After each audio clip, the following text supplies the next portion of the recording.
and as a unique space and a niche market for themselves.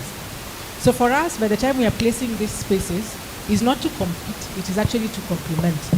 In Moiben, that is where we have the largest pieces of land in this county. Therefore, that industrial park will again suit the Elgeyo Marakwet team, the Trans Nzoia team that is also on that side, all the way to West Pokot. That is why our location comes towards that. On this other side, where the EPZ again comes in, it covers the entire North Rift region. So all this is to take advantage of what each county benefits. Other things as I wrap up is also on the policies and the legislation framework that we are reviewing so that you can benefit from the industrial park. There exists an investment policy that is currently being looked into. There does exist again the licensing regulations, because we are bringing in businesses, so definitely we have to look at the process. And countrywide we have established the procedures, uniform procedures for licensing that will quicken and have an effective process. The other thing that we've done for you so that you can start thinking bigger as business people is that we've developed an investment guide. That handbook will provide for your opportunities that exist within this county. We are looking into the Trade and Markets Act, and as I wrap up, another atmosphere that you can look into business is the local market access. We have established close to 80 markets within this county, so that as a producer, you have a local market next to you. The biggest is in the CBD, 4,000 traders. To us, that is also a place you can do your business. Coming with storage places. It has an ICT hub for the youth. You can go and do your business. E-commerce will exist there. So that means that every moment you have 10,000 people. Now do the ripple effect. Transport people benefit, petrol station benefit, housing people benefit, the hotel industry benefit, the farmers benefit. So the ripple effect is huge enough that all of us can support and gain from that. Those are the strategies that we are doing, and also the infrastructure, and I have my colleague from the infrastructure docket to talk about it. So I will leave the infrastructure discussion to him, who will also tell us how that is influencing the industrial park. Finally is diversification. An industrial park requires raw material. This region is known for maize, for wheat, but then we also need cash crops and diversified products. Hence the county is providing seedlings for macadamia, which had been done earlier. We are providing seedlings for coffee. We have done avocado, that is also ongoing. We have pyrethrum. We have several various products that we're giving out so that we can ensure sustainability of the raw materials towards the growth and operationalization of all the industrial parks that exist. That is what I can submit for now, moderator, as we continue with the discussion. Thank you very much. A round of applause for Waziri. And even as we welcome the chairman, I just to remind you, the same way we said yesterday that outside Nairobi, Mombasa, and Kisumu, Eldoret is the next city that has an airport, a rail, and a major artery to another country. And now the purpose of why we're having this panel is to see how to use that and how do we utilize all that infrastructure. So, Chairman, my question is, what incentives and infrastructure models established at the EPZs can be adapted to fast track the confidence in the emerging SEZs and in Eldoret and the greater North Rift region, or rather Noreb region? Thank you very much. I think the first thing that we all need to understand is that EPZ is mandated with end of economic zones. Currently, we have 105 economic zones. 10 of them are public and 95 are private.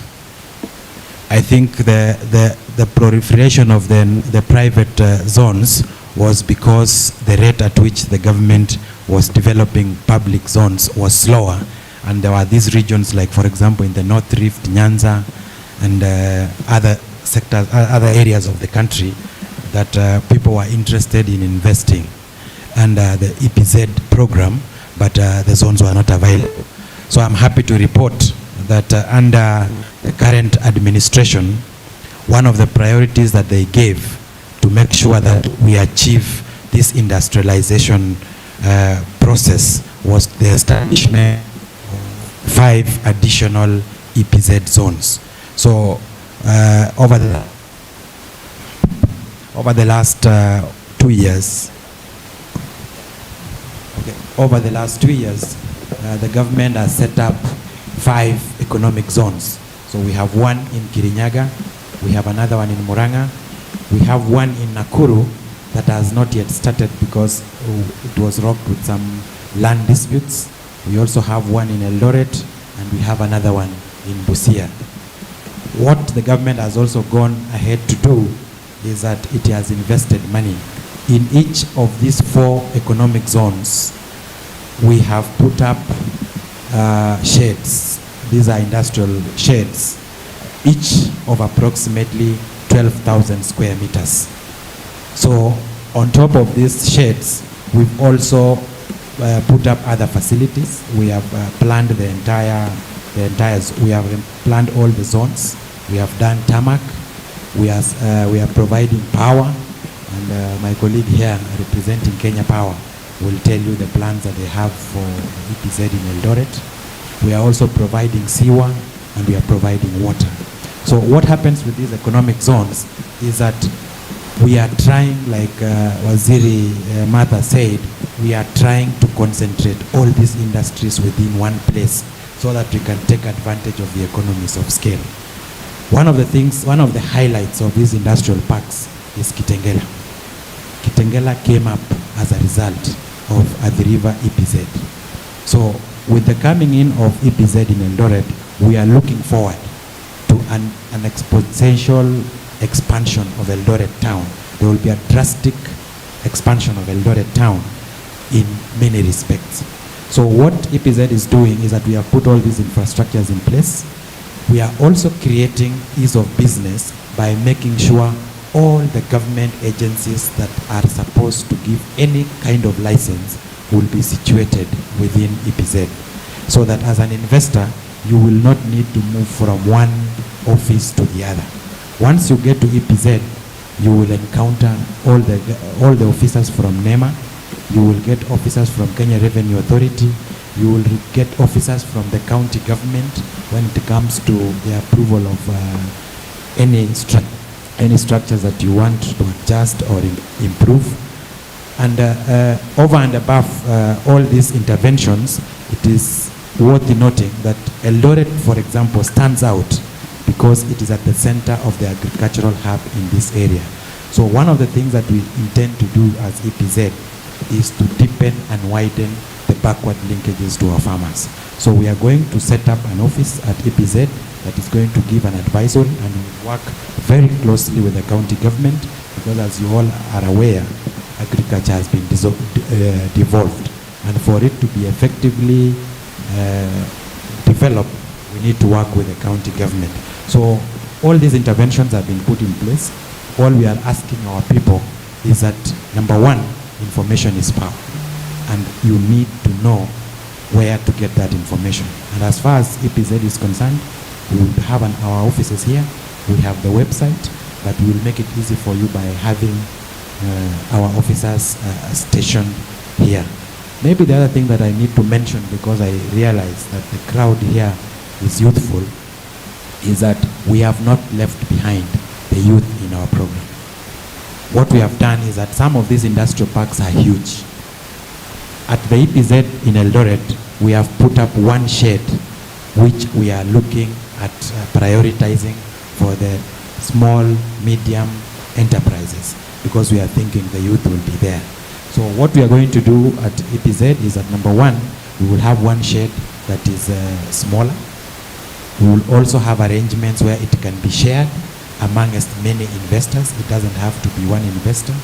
And most importantly, for the youth, we are going to give subsidized rates. You will not be paying the same rate as the other investors will be paying. For the youth also, I want to report that we will also be providing information how you can get funding. We have youth fund that the government has established because we are alive to the fact that the youth are not yet capital savvy. They are still looking mahasla bado, hawana pesa. So we are going to connect you to the youth funds. We also have the SMEs where they give funding. And we also have KDC. KDC is a Kenya Development Corporation. So once you come and meet with the EPZ team, they will help you to create a business concept. Once you've created a business concept, then we will be able to escalate that business concept to KDC and help you to unpackage that concept so that KDC are going to be able to advance you money to run with the business. Maybe it's important also as because like I've said, we have incentives, we have fiscal incentives, we have tax holidays. So for instance, we have corporate tax for 10 years, you don't pay anything. We have withholding tax, another 10 years. We have perpetual VAT, you don't pay VAT. You can deduct, if you, for example, you invest 10 million shillings to set up your business, the law allows you to recover the entire 10 million shillings that you've invested in those businesses. So what I'm asking is, let's be very close to the sources of information so that you people can be able to prosper. And most importantly, create groups. Don't work as individuals, work as groups. You will succeed that way. Thank you. A big round of applause for Chairman.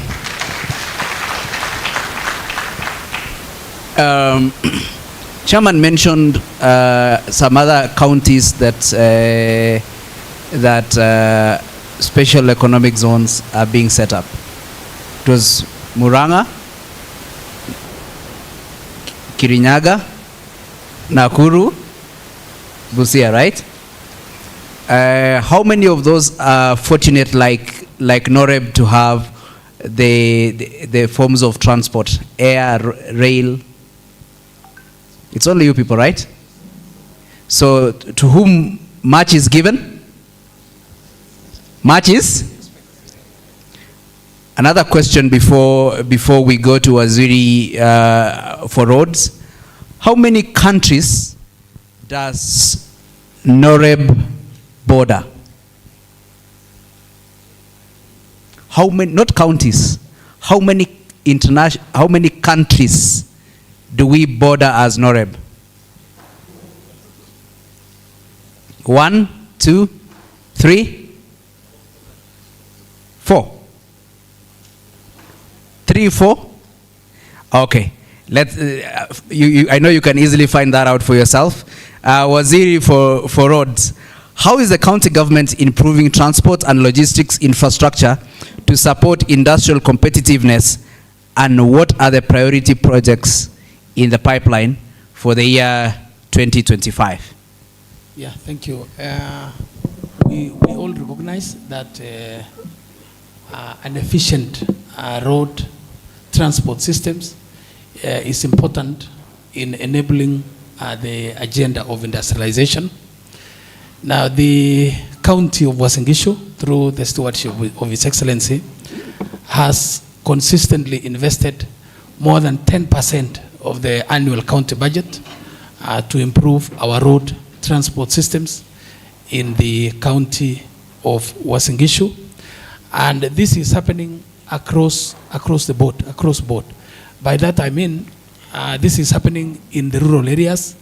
It is also happening in the city and all the urban areas of this county of Uasin Gishu.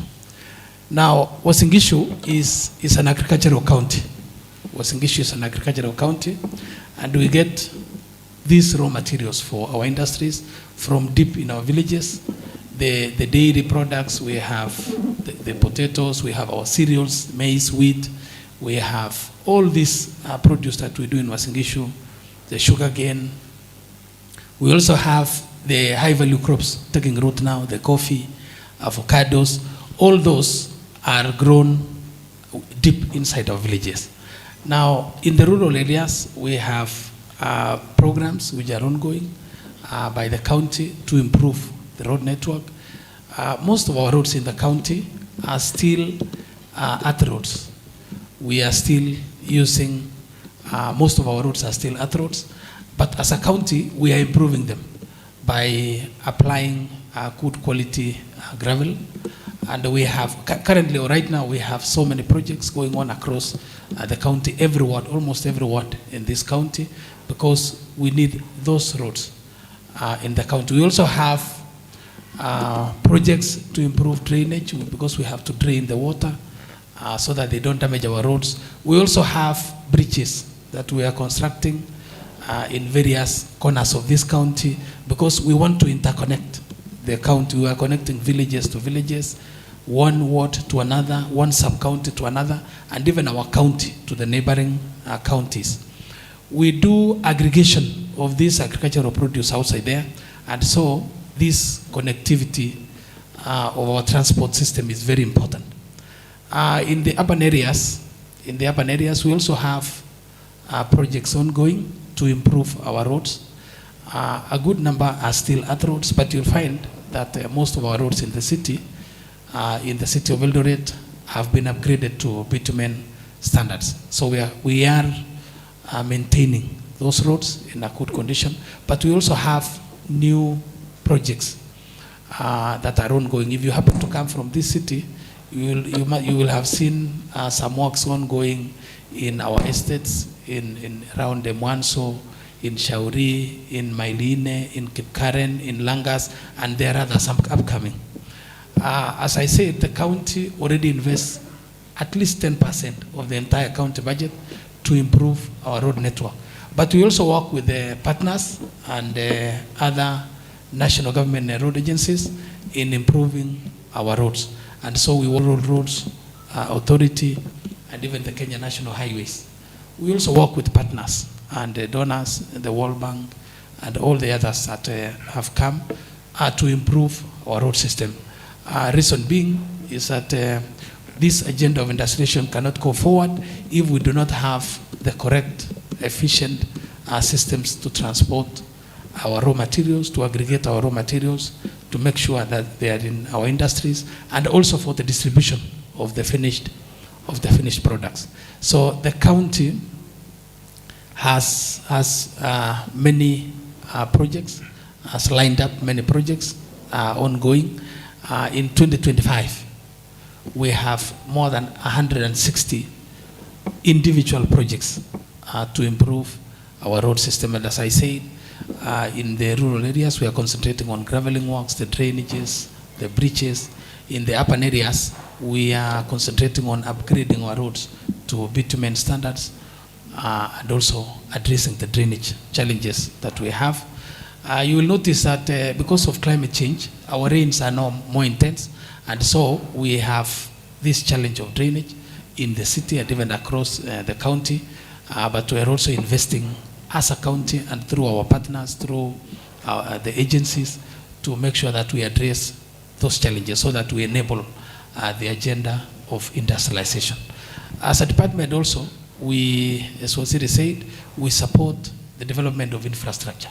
So even the processing zones, the county industrial parks, industrial park in Moibin, and all the other upcoming industrial zones, we participate as a department through public works in the development of those infrastructure. And as a county, we have invested enough resources to support the agenda of industrialization in the county.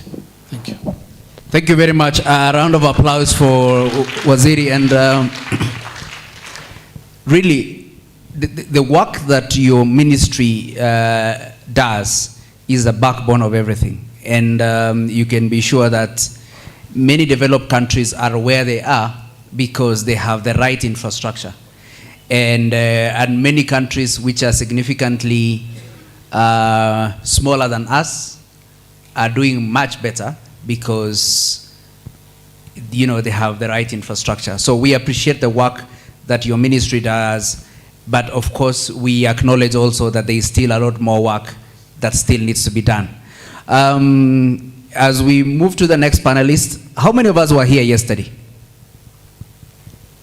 Okay, so I can ask my next question, right? Which is bigger? Kenya, Noreb, which is larger in terms of land size? Noreb or Denmark? Just speak out. I know we learned this yesterday. Our panelists, don't worry. They know the answers. Which is larger, Noreb or Denmark? Noreb is larger, right? Which is larger, Noreb or Netherlands? Still Noreb, right? Which is larger, Noreb or South Korea? It's still Noreb. Noreb or Israel? Still Noreb, right? Those countries are way smaller than us. For example, Waziri, Netherlands, is 41,000 square kilometers. Noreb is slightly more than 100,000 square kilometers. But the GDP of, for example, Netherlands is several times bigger than the GDP of Kenya as a country. That means we have a lot more to go, but it also means for you as young people, there are a lot more opportunities for you people to conquer. So let's talk issues of power. And I would like to ask our representative from Kenya Power. We say that reliable and affordable power is a key factor in manufacturing. What is Kenya Power doing to ensure that the industries mentioned by Waziri and Chairman, and which are in the SEZs, have consistent energy access, and they have the right incentives or plans for green energy adoption? And Thank you. As Kenya Power, I believe our mandate is known by perhaps all of us, because I believe all of us came from places where we have electricity. And our main mandate is to ensure that we are able to provide reliable and stable power. We are cognizant of the fact that for a country to industrialize, then the issue of power stability and reliability has to be addressed. As KPLC, we have undertaken quite a number of projects. We've done heavy investments together with our partners to ensure that our network is able to deliver the amount of power that is required and in the nature that is required. Perhaps to come closer home, in the Noreb region, last year together with our partners KETRACO, we were able to complete 2 major projects. We had one project of a 220 kV line coming from Olkaria, because we want to tap the rich resource at Olkaria, where they do generation using geothermal. And that project was completed. That means if our energy demand is going to grow beyond what we are able to generate within the region, I know we have Takwel, we have the solar plants that really serve us here. But in case with industrialization and we require more power, then we are able to tap into that rich area of Olkaria. We also did another project that we completed last year. We built another 220 kV line together with our partners KETRACO to tap into additional power from Takwel. That line is complete, coming from Takwel through Kitale, and through there we are able to evacuate that power to the rest of the region. In transmission and distribution of electricity, redundancy is key. You are required to have as many interconnections as possible, so that in case you have one leg filling, then you are able to get the power through the other routes. And that's what we did by, that's what the 2 projects were addressing, to make sure that we increase the level of redundancy at the transmission level.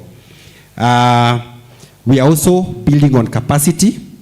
We have an installation of additional 90 MVA at Kitale. We are doing another project at Lesos, additional 75 MVA, so that as much as we are able to tap into the generations, then we are able to convert that power into a voltage level that is usable to us, and that will be key in supporting industrialization.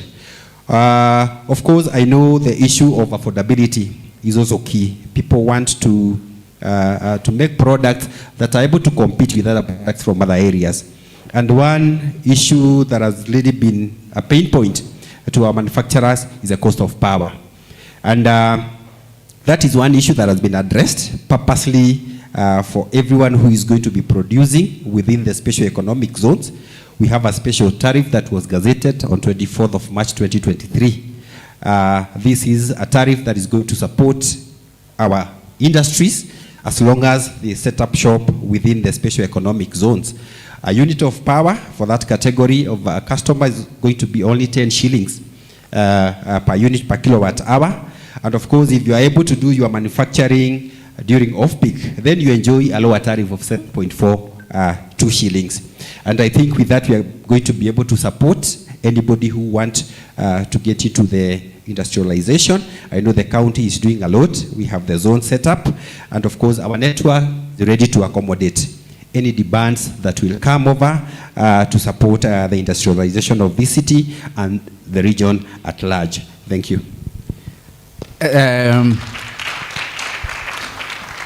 Hapo kwa gazette notice, I didn't see you people clapping, maybe because you didn't understand. Now let's give a round of applause for the cost of power that has been made available specifically for people who do manufacturing and value addition within the special economic zone. And Kenya Power, if you have traveled the continent, you know, we might take for granted the reliable power that we have available in our homes and our places of work. But if you travel widely across the continent, you will appreciate the work that Kenya Power does. And yeah, so we really appreciate the work that Kenya Power you do. And of course, still, there's a lot of work to be done. Thank you. Thank you. And I want to make it easy for them. Anybody who would want to understand the tariff structure, you can look at that Gazette notice of 24th of March 2023. It's Gazette notice number 3899. You can go to EPRA's website and you're able to get it so that you are aware of what is happening in this market. Thank you. Thank you very much. So let's look at our air connectivity. And we will speak to our representative from the Kenya Airports Authority. With Eldoret Airport increasingly serving as a logistics hub, what is being done to expand the cargo capacity there and streamline processes for exports in the manufacturing sector? And to add, is Kenya Airports Authority only sitting for cargo to come? Or are you stepping out of the airport to come and work with other stakeholders to ensure that the cargo actually comes? Okay, thank you. Once again, my name is Boniface Muse from Kenya Airports. And part of the key initiative that we are undertaking at Eldoret in terms of cargo expansion is the expansion of the runway. It has been quite a challenge because of the length of the runway. Currently cannot accommodate takeoff for big aircrafts that carry cargo.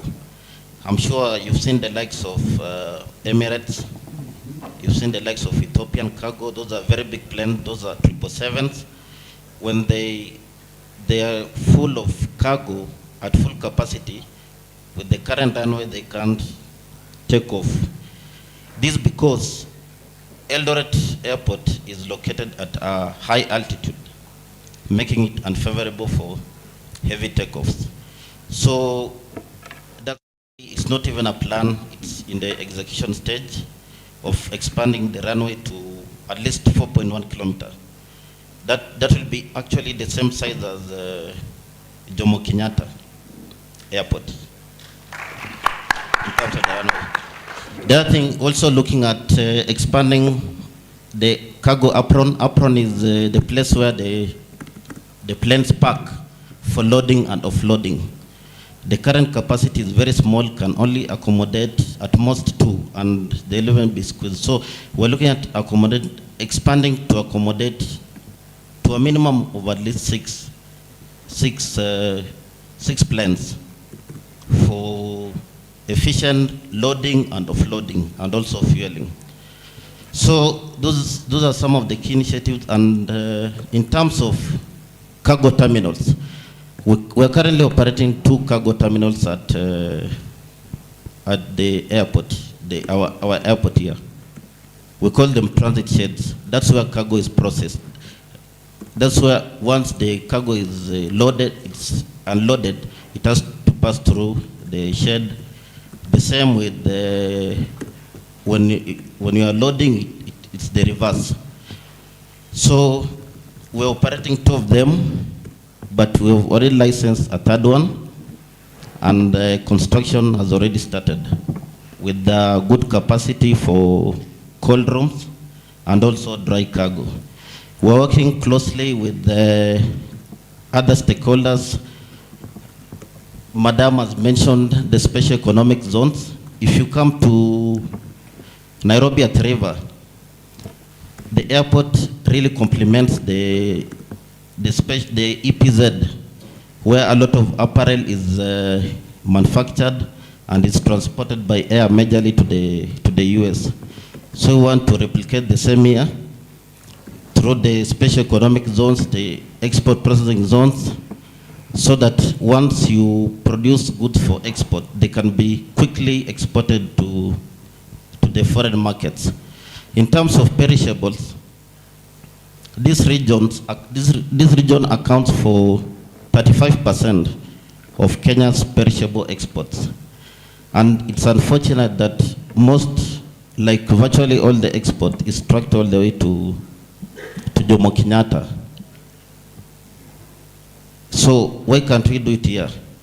We can do it here by expanding our capacity and also working closely with all the stakeholders in the value chain.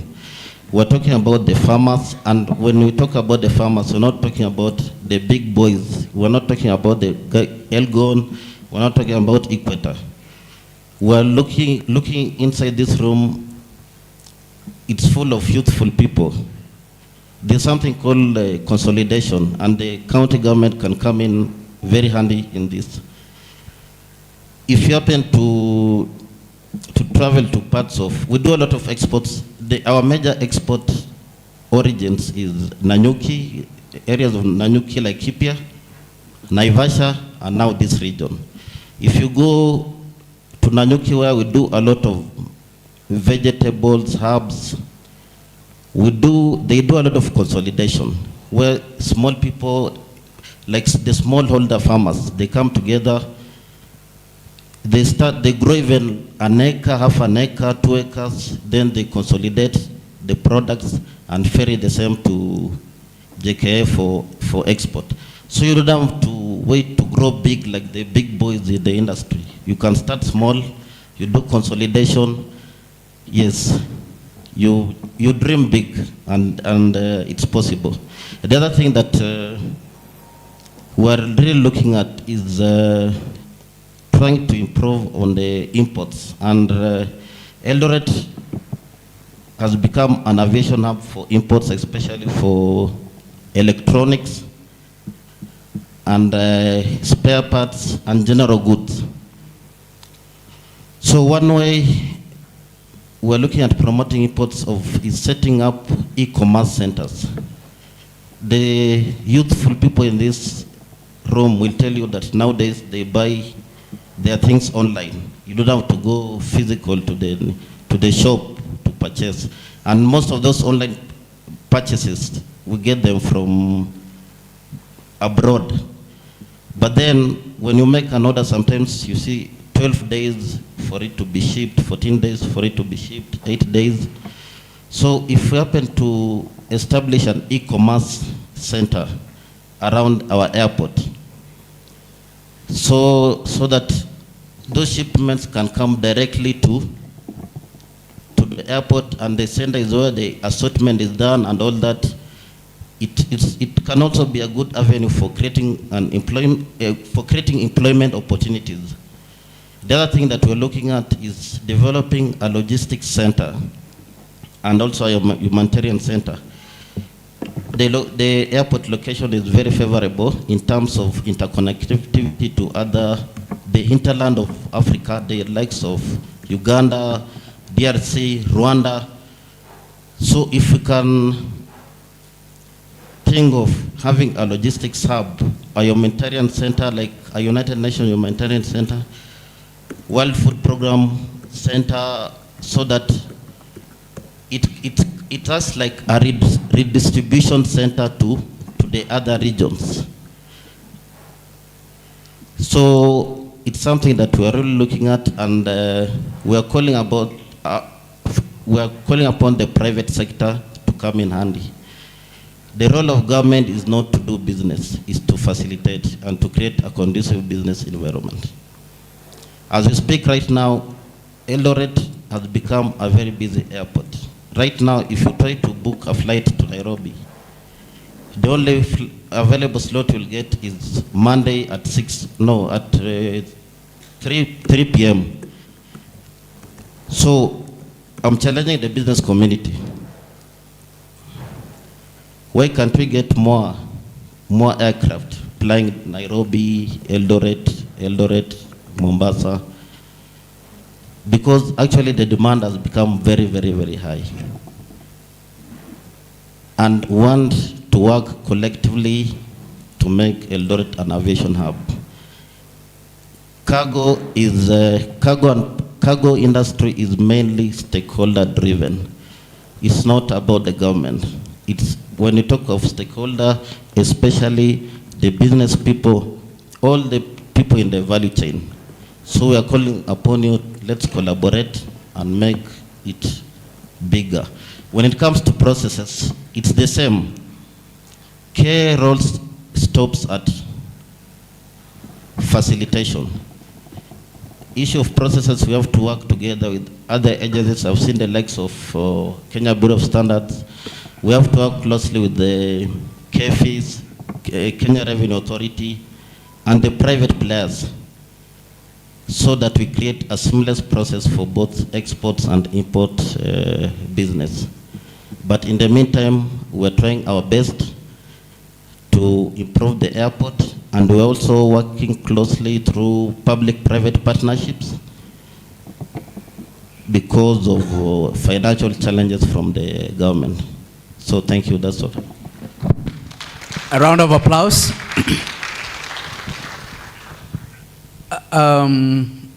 Just to try and a follow-up question to put a few things in perspective. How much cargo do we evacuate from Eldoret compared to JKI? Roughly. Yeah, unfortunately, for Eldoret, it's inbound. It's mainly imports. We tried to do exports about 2 years ago. We only managed to do less than 100 tons. Okay. And how much is JKI doing? JK, in terms of exports or imports?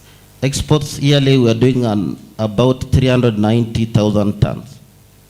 So just to put in perspective, is that we have 390,000. That's 390 million kgs. So just to put it in perspective, is that we have an airport. Unfortunately, we are only using it to import. Yet we have the capacity to export, but JKI on the other side is doing 390 million kilos. That's more. In a year we have 365 days, so that's more than 1 million kilos every day. I think we have a lot of work to do, right? And just a clarification. You've spoken of some countries in Europe, the likes of Amsterdam, Belgium, who would like to reach a scenario where airports will be competing. We want to see Eldoret competing with JKA, with Mombasa. And we can only do that by the value additions, collaborations with the county governments, other stakeholders, business people, and all that. So we want to see someone in Europe preferring to use Eldoret rather than JKA or Mombasa. And that's a challenge, especially now for the youth in the house. Yeah, thank you very much. You know, this is it's an international business summit, so we must discuss international matters. Sini kweli? So what my brother is basically telling you is muache kukaa kwa bench, watu wengine wakicheza. You know, just Mombasa airport is in the field playing, JKI is in the field, sisi tumekaa wapi? Kwa bench. Yeah, so before we speak to our brother, here, I want to acknowledge our online viewers. Yeah, as I said, this is an international business summit, so we have people who are joining us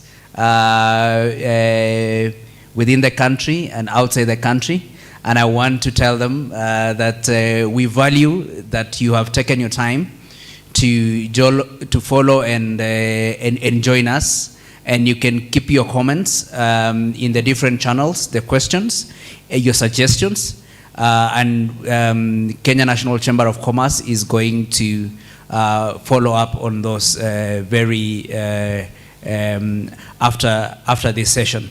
So I want to ask my brother from the from KEBS.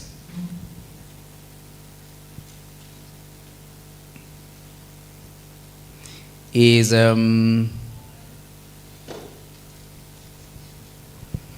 as you've had the conversations, and it's for a reason that you're speaking last. You've had the conversations from Waziri Trade, Waziri Roads, KEBS, and KQ, in rather Kenya Airports Authority.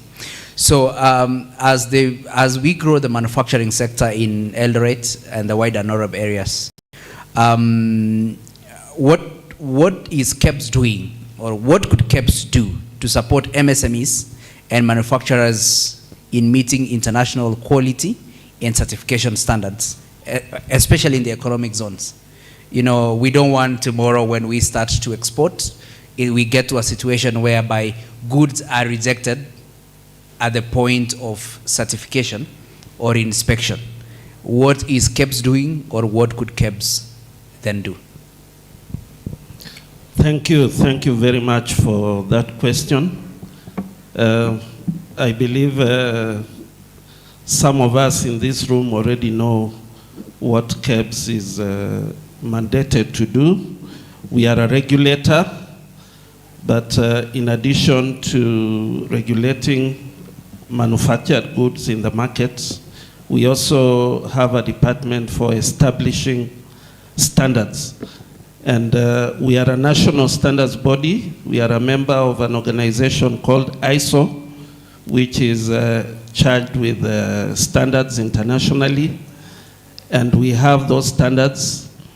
Some of the products locally, and even others where we don't have capacity, we are able to adopt.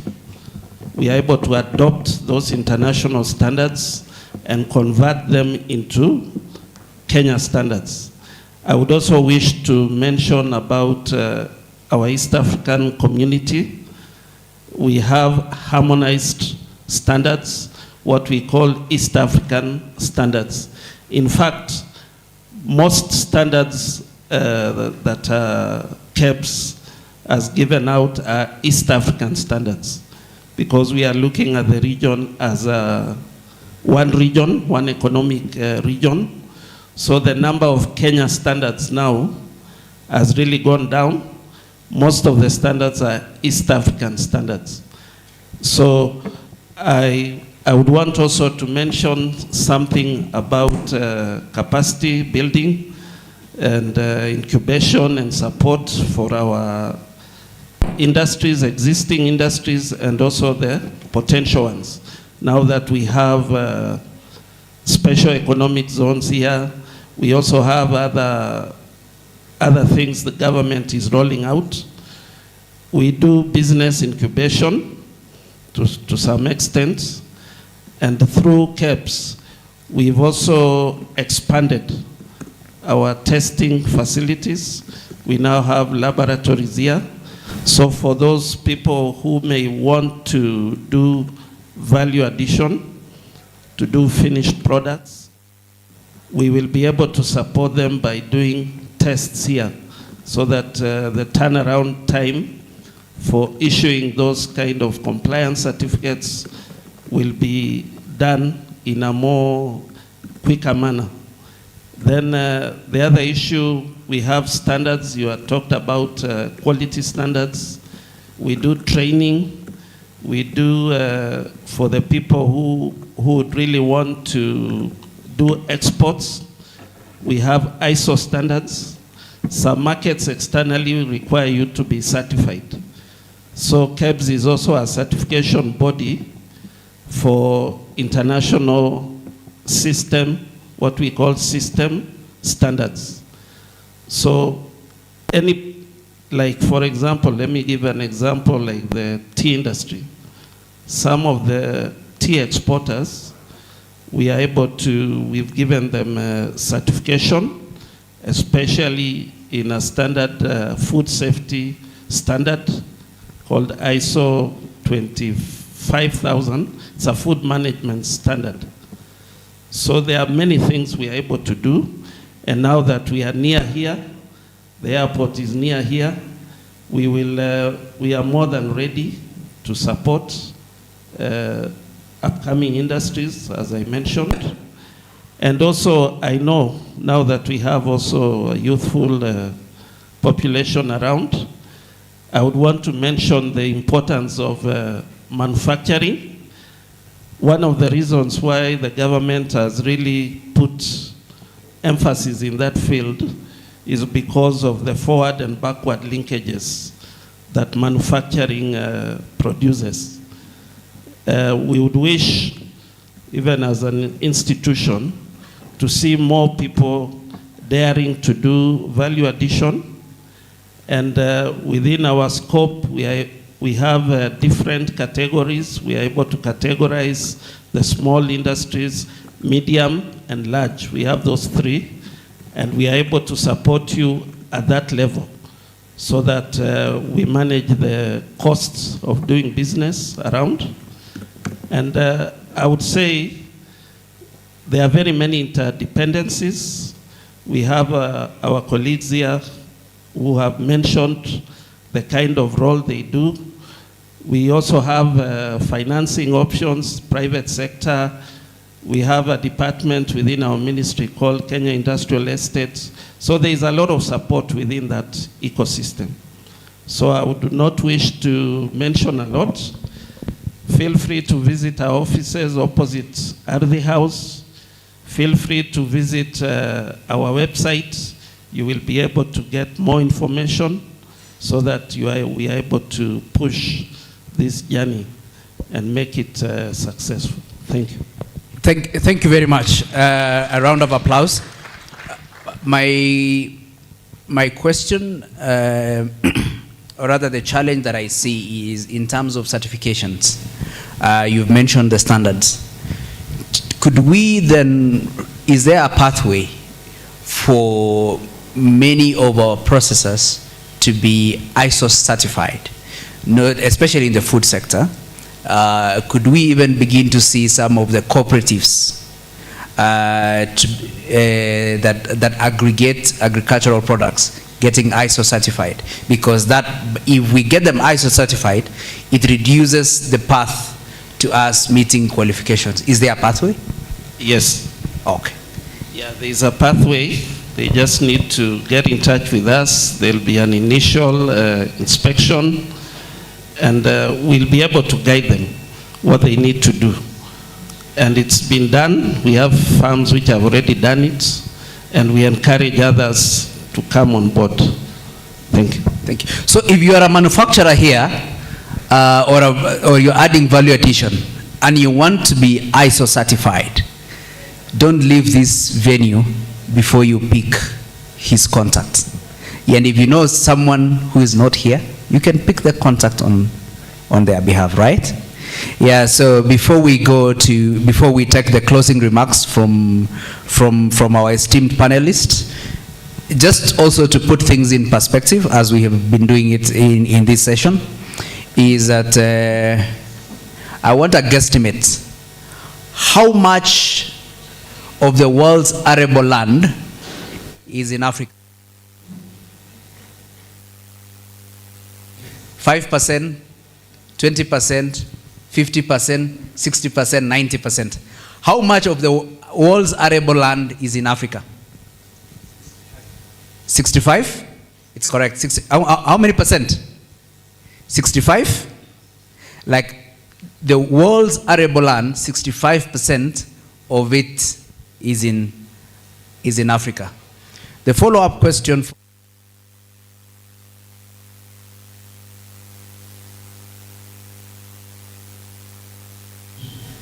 to the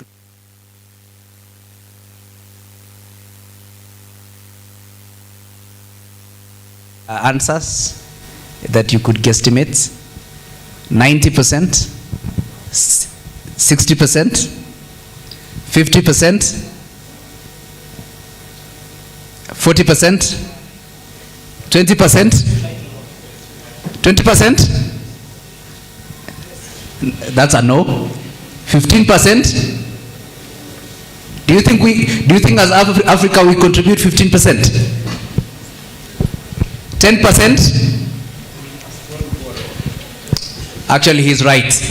We contribute around 3% to the global world food market. And how much land do we have? How much land do we have? 65%. Only to contribute how much? 3%. It just shows you in perspective how much work that lies ahead of us. And because that work has to be done in the future, and the future belongs to the young people, and the young people are here, it actually tells you how much work lies for you people to do. Yeah, so let me take closing remarks, and I think I will start from my brother seated at the left. Your parting shots. Okay, thank you. My parting shot is one of the ways that we can contribute to industrialization as the airport authority and also as the stakeholders in the value chain is that as we look to improving exports of mainly of perishables from our airport. Currently, we are doing very well in terms of imports. You asked a question before. We are doing an average of 12 million kilograms of imports through Eldoret International Airport. So once we put in place the export side, especially for perishables and other, we also want to do further in improving the imports. And we're looking at collaborating now with the export president, the special economic zone, the county governments in supporting manufacturing in such a manner that we should not be importing finished products. Let's be importing raw material, or rather material that will support industrialization through air freight. So that's a challenge to everyone in the room. As the authority, will strive to do our best in terms of infrastructure development, but we still look for strong collaborations and linkages from everyone across the value chain. So thank you. Thank you. A round of applause for him. So I think he mentioned something very important to say that we are importing 12 million kgs annually. 12 million kgs or tons? Kgs. 12 million kgs. So that's 12 tons. 12,000 tons. 12,000 tons annually. Oh, 12,000 tons, yeah. Yeah. So what does that mean is if a cargo is coming, if a flight is coming to Eldoret, bringing cargo, and it is going empty, it means the cost of going empty has been factored in the cost of bringing goods, right? That means if we were to increase what we export, the cost of the goods we import would significantly be cheaper. Is that correct? Precisely. So we will be hitting how many birds with the same stone? Yeah, so before we move on, I want to take questions from the from all of us. And when you mention the question, you could kindly mention also who the question is directed to, so that as they do their closing remarks, they can use that opportunity to address the question. Do we have any questions? And we'll take 4 questions maximum. Thank you. My name is Isaac. I'm the Director for Youth in Business. I have a question. First question I'll express to Chairman EPCD on tax incentive for both local and international foreign investors. The question goes to foreign investors. What measures is the government putting in place to ensure that the foreign investors, after enjoying the tax holidays, can stay beyond that window period? I know there are situations whereby the foreign investors will come. We have been marketing the issue of the main people to benefits are youths. It's true, youths are going to benefits in terms of employment opportunities. And you know, again, the product that is being produced in EPCD is not supposed to be sold locally. It's supposed to go to be exported outside. This investor who has come from a foreign land will come and utilize the EPCD tax incentives, and immediately after 10-year plan or 5 years, they tend to go and start another manufacturing in any other country. So they tend to be looking for tax incentives in countries that offer the same. Another question. So what are the measures? I think let's just limit it to one, so that other people can also. I have one question which is touching to Kenya Airport Authority. I'm again a director for ASL Tours and Travel. As Kenya Airport Authority, we understand that Kenya Airways started operating last year from 25th March, and they pulled out recently 3 weeks ago. They have not come to the public and tell the public that KQ is not operating to this end. When we talk about Jumbo Jet operating to Eldoret, which you have mentioned now that the next available flight will be Monday, it can even be next week. You find that when Jumbo Jet came in with 7,200 rates, KQ, Jumbo Jet adopted with 8,300, and we're happy because it was the Kenya National Chamber that wrote to the KAA to introduce that KQ flight. Now again the KQ is not there, and the rates have gone back. Now if you look at the flight for, let's say, if you happen to be a vacant of flight in the evening, you will pay 16,500. What measures are you putting in place to ensure that this exploitation by Jumbo Jet is not affecting business community? Thank you. Thank you. Next question. Good afternoon, everybody. My name is Seth William Gutu. I'm a director at the Kenya National Chamber of Commerce and Industry. My question goes to the KAA. It looks like the statistics would be contrary, that we advocated for the expansion of the runway, and we are saying that the cargo going back or going back is less. I don't know whether it's because of the short runway, or if it is fixed, it will be able to sort out this challenge. Thank you. Next question here. Okay, for those who don't know me both internationally and nationally, I'm Brian Francis Okoth, and my question goes to Madam. Now that you happen to be the most conspicuous member of the Hexagon, I would like to ask you, William Shakespeare says that where there is remedy, there is regards, and where there is regards, there is remedy. And Mark Zuckerberg says that a generation that is assumed is a generation that is wasted. And Margaret Ogola says that she says that you can never appreciate light unless you see darkness. So my question is, now that you are here today as a panel and you've told us all the important things that we should be doing, what is the sustainability that is put in place so that we don't just meet here today and tomorrow, then again we don't meet and we wait for another summit so that we come here and listen the same things that we've had. The last question goes to the gentleman that talked about Kenya Power. Actually, I did electrical engineering. I am a proficient, expertised electrical engineer. But last year when we graduated electrical students, I was a student at the Eldoret National Polytechnic.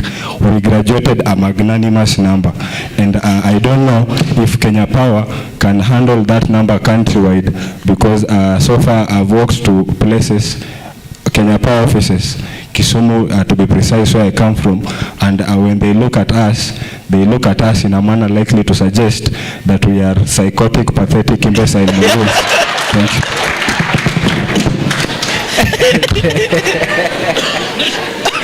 Okay, let me take the next question, and okay, now let me take it from here, kindly. Thank you very much. I'm Godfrey Mwangi, an electrical worker, youth electrical worker. My question goes directly to the Kenya Power representative, please. Yes, the Kenya Power representative. Once we do our installations in the homesteads of the customers, they come to us complaining that the prices of the tokens of the meters that are used in the households, the prices are very high, very, very high. And even if they're extending to, maybe you want to extend to another room so that to supply electrical power to the room, you need a meter. They tell you the cost is about 70K, and you know that if you don't get a meter from Kenya Power, where else will you get it from? Nowhere else. So kindly address that about the cost of meters. Okay. Thank you. I think take from a lady. Yeah. Oh, okay. Hi. I'm passionate about health. This I'm going to address to Waziri Martha Tafadhali. As Noreb continues to move towards industrialization, Chani Some to directly. As Noreb continues to move towards industrialization through the development of business parks and economic zones, how do you intend to mitigate the potential physical, mental impacts and towards the community, as well as the environmental degradation that we know comes with such goals? I'll take two more, so I'll take one here, then one there. I thought so guys can answer. All protocol observed. My name is Faith Diligence, a third-year student from Moi University, pursuing Business Information Technology. My question is directed to the CEO of EPZA. I'm not quite sure I understand my question, yet somehow I expect you to. When we are discussing about exports, the export market, is there room for the service industry? Because most of the time when we're discussing exports, it's usually around physical products. So is there a market for the service industry? Yesterday, we discussed the gap in technology, and we talked about how well tech companies are doing globally. So for example, for we who are in tech space, is there a way we can package ourselves to get to a point where we can export our services to the global market? Also, this is not really a question, but just an appreciation to the county government of Uasin Gishu, and especially the Ministry of Trade, led by Engineer Martha Cheruto, and also the Department of Youth. I am a beneficiary of so many programs that you have organized, and most of us are. So we truly, truly appreciate the work you're doing. And I also want to encourage my fellow youth here. You see, in the Department of Trade and in the Department of Youth, Manzeni open door policy. I'm not even joking. I was so shocked the first time I went there, and I wanted to see a certain director, and literally all I had to do was physically get there and ask for directions, and I was taken right into her office. And these people are very open to interacting with us, so let's take advantage of these opportunities. Thank you. One more here. Thank you. My name is Davis Chisira, the CEO Siracom Limited, also one of the managers M&K Organic. My question goes to the CEO EPZA. Yeah, I think it's much of global. There are things that I'm part of the team that we are trying to do exportation of avocado. And my question is, what are the things that the county government is doing to make sure that at least in terms of getting certifications and globally and within the country to be at least easier, because I realize some of the certifications we've made sure that we've gone all the way to South Africa to have the certification. Number two, it goes to KAA CEO or representation. Yeah, my question is, does it mean that it is our capacity in terms of, is it the capacity that hinders us from exportation in terms of our airport, or is it that because we are not exporting, or we are, as individuals, we are not doing that exportation? Is it capacity or is it us? And if it's capacity, what is the work doing as an institution or as a county to make sure that we are in a position to export? Because it's very expensive. We pick our goods here, take to Nairobi or Mombasa so that we can export. Thank you.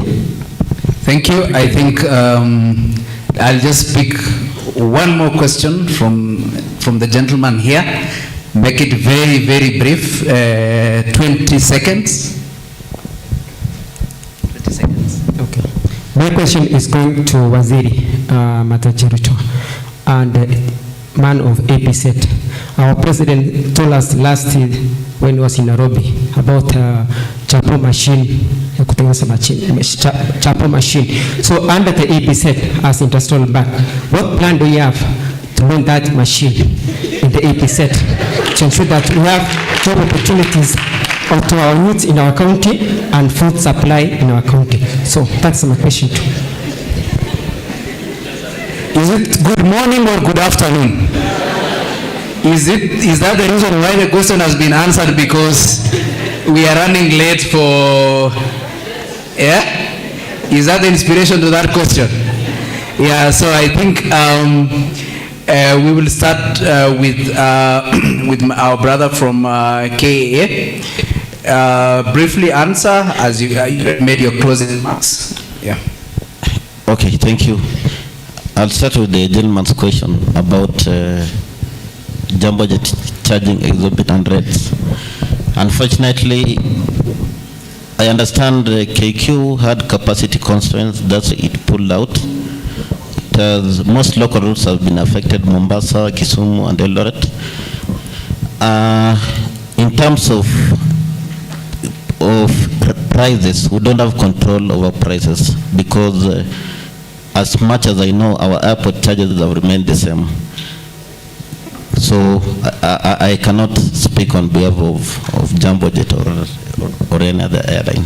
When you say capacity constraints, yes, do you mean they took our planes to fly elsewhere? I understand that. So they took our planes so that they can serve other routes, right? Is not long. It's quite a challenge. Is not long. It's quite a challenge, and this area is a high altitude area. So I think I've answered that part. The other thing is our exports from Eldoret have been constrained because of our facilities. When this airport was started way back, for those who have been around for long, they were saying that this airport will be for drying maize and all that, but look at the demand right now. So some of the things were not factored in, like the issue of the cargo, the apron, issue of the runway, and also the cargo handling sheds. They do not, the current handling sheds, those transit sheds, the cargo terminal, they do not meet international standards for direct exports in terms of certification for security and all that. So that's something that we're working across all the agencies, so that once we fine tune, once they meet the international standards, and we also have a good runway, we have a good cargo, a good apron for loading and offloading, then I think we'll be good to go for direct exports. Thank you, and I think that's very that should draw the attention of EPZA and the county. We can work very hard to prepare things for export, then we end up shunting them to Nairobi, which will be really very regrettable. Yeah. So our brother from KEBS, you could make your remarks as you. Oh, thank you. I would just wish to quote what I read somewhere, that fear is not caused by danger, but it is caused by the unknown.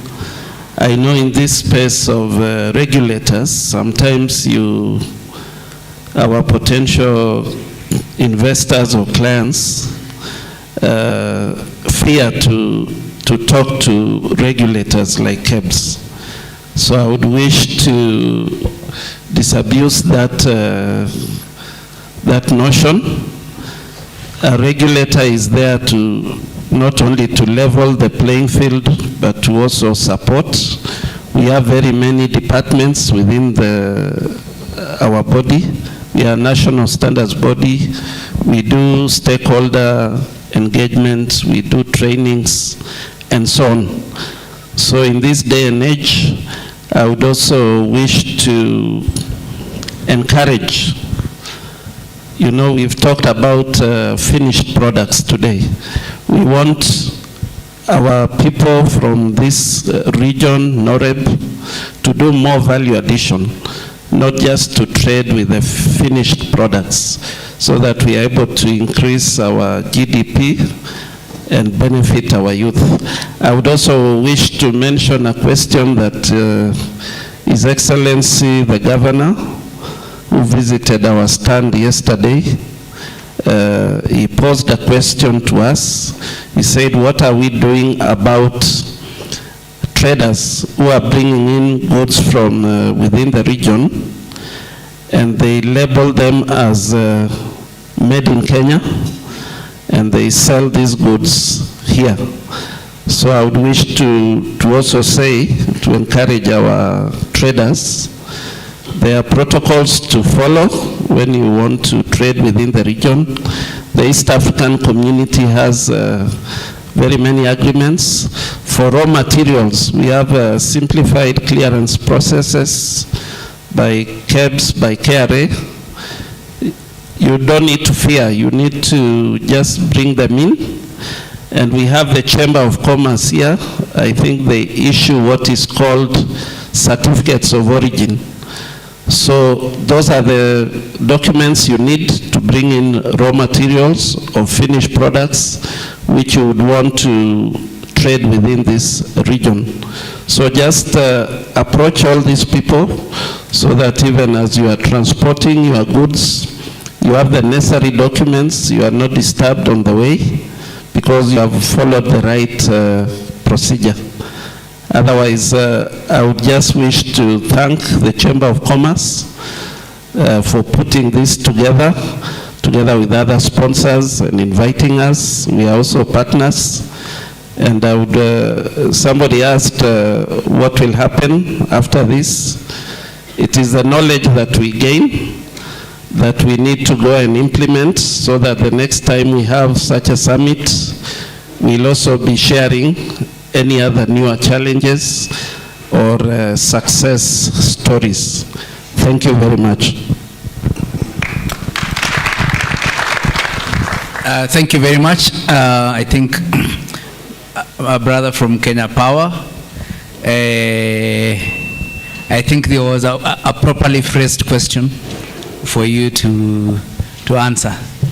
Thank you very much. I think the first gentleman, I think his humor was louder than the question, but I believe I got it right.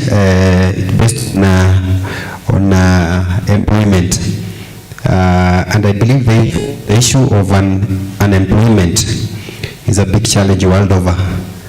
We have so many young people coming out of our universities and other colleges, but unfortunately there are very few slots for employment.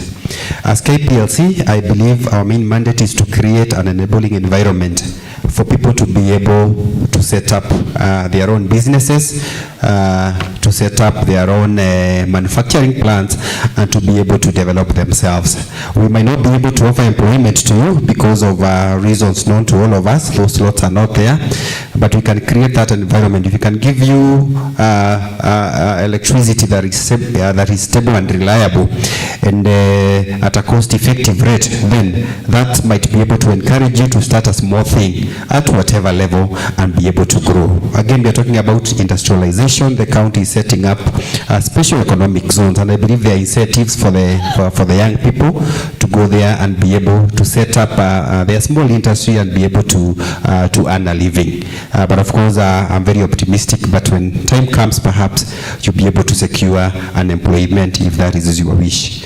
The second gentleman had talked about the cost of connection, and of course he had mentioned about the tariff for people on prepaid and those on postpaid, and he felt that people who are buying token, those are on prepaid mode, are paying more. And I want to confirm that the tariff for both prepayment and postpayment, yeah, we do not have a special tariff for the people on postpaid because all the tariffs are guided by the regulator, and whatever we charge you is based on your consumption. Yeah, the more you consume at a higher voltage, the cheaper it becomes. So you just need to know, and perhaps which band to are at by visiting IPRA, so that you get to be familiar with the tariff structure that we employ. Of course, you had also posed a question on the price of meters, and I want to confirm that as Kenyans, we have not been able to manufacture our own meters, so we rely on international market, and therefore there is nothing much we are able to do because it's through competition. We float tenders and we're able to get the meters from the lowest bidder, and as KPLC that cost is passed to you because of course provide perhaps all the equipment and everything else. It will be too costly for the organization, and therefore we pass that cost to the customers. But I believe if we are able to do our local manufacturing of some of these items that you are importing, then perhaps we are able to regulate that pricing. Thank you. Thank you. I think a round of applause for him. I think you mentioned something very important, that there is a business opportunity in manufacturing of meters. And we have EPZA. You can manufacture for the local market, and you can also manufacture for the. So you as business people, there you have it. And maybe before I forget, let me cut you short. The issue of pricing is a regulated issue. KPLC have no control over it. We are only stakeholders, and we participate during the tariff reviews. And the current reviews came into force from 2023, and they go for 3 years. So from 2023 to 2026, whatever tariff we have will apply. Then from next year, we're going to have another review, and I want to encourage each and every one of us to participate. IPRA welcomes everybody to participate in those forums so that we are able to air our views, so that when new tariffs are coming, they are able to accommodate our various needs. Yeah, thank you very much. I think what you're saying is venye bei ya mafuta inatokanga inakwanga 13th of every month. 14th of every month, by April, what you're telling us is that you also...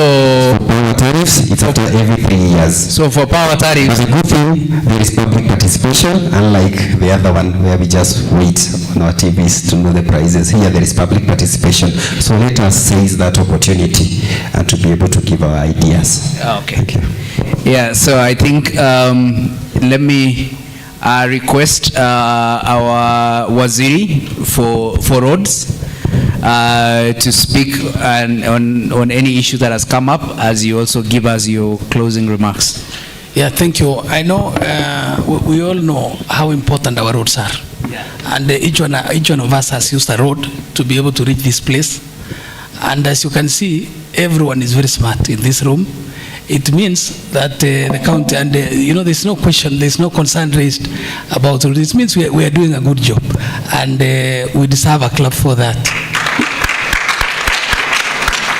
Nonetheless, we still have a lot of work to do. As a county, there is something I want to put into perspective. We have, under the county government of Uasin Gishu, we have a road network of about 4,400 kilometers to maintain. And it's not a very small task. It's a very huge task. I've already explained what we are doing about it.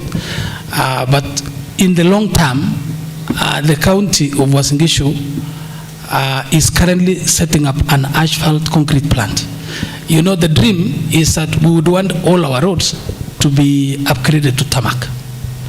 And so to achieve that, knowing that road construction is a capital-intensive venture, the county of Uasin Gishu is currently establishing an asphalt concrete plant that will reduce the cost of doing that, so that in future, most, or if not all, our roads within the city will be tarmacked. And we also have the urban centers across the county. We have 6 urban centers due to be upgraded to municipalities. We would want to see those roads. We are talking about Ziwa, Moi's Bridge, Keses, Moiben, Tarbo, and Ban Forest. We would want to have those roads upgraded also to tarmac.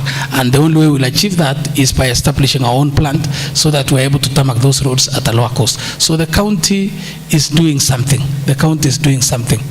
Now, the gentleman from Kisumu, and he was asking about a job.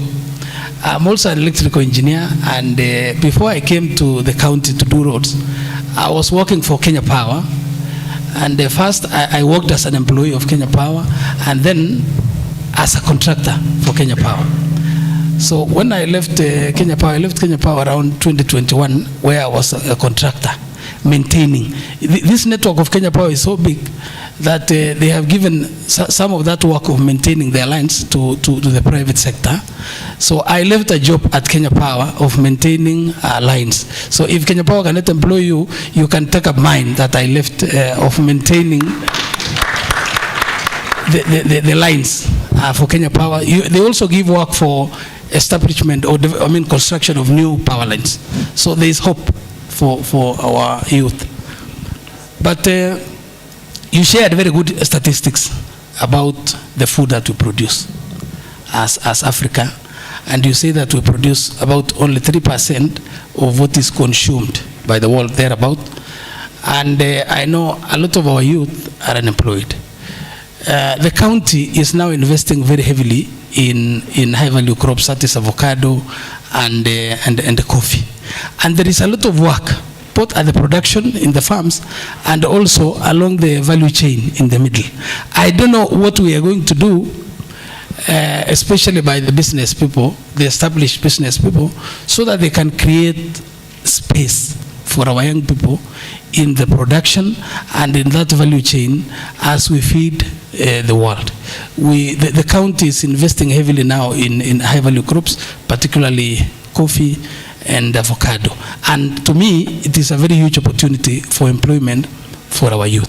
So let us look at, this is an international business summit, let us look at what we're going to do in that space so that we create employment for our young people. Thank you.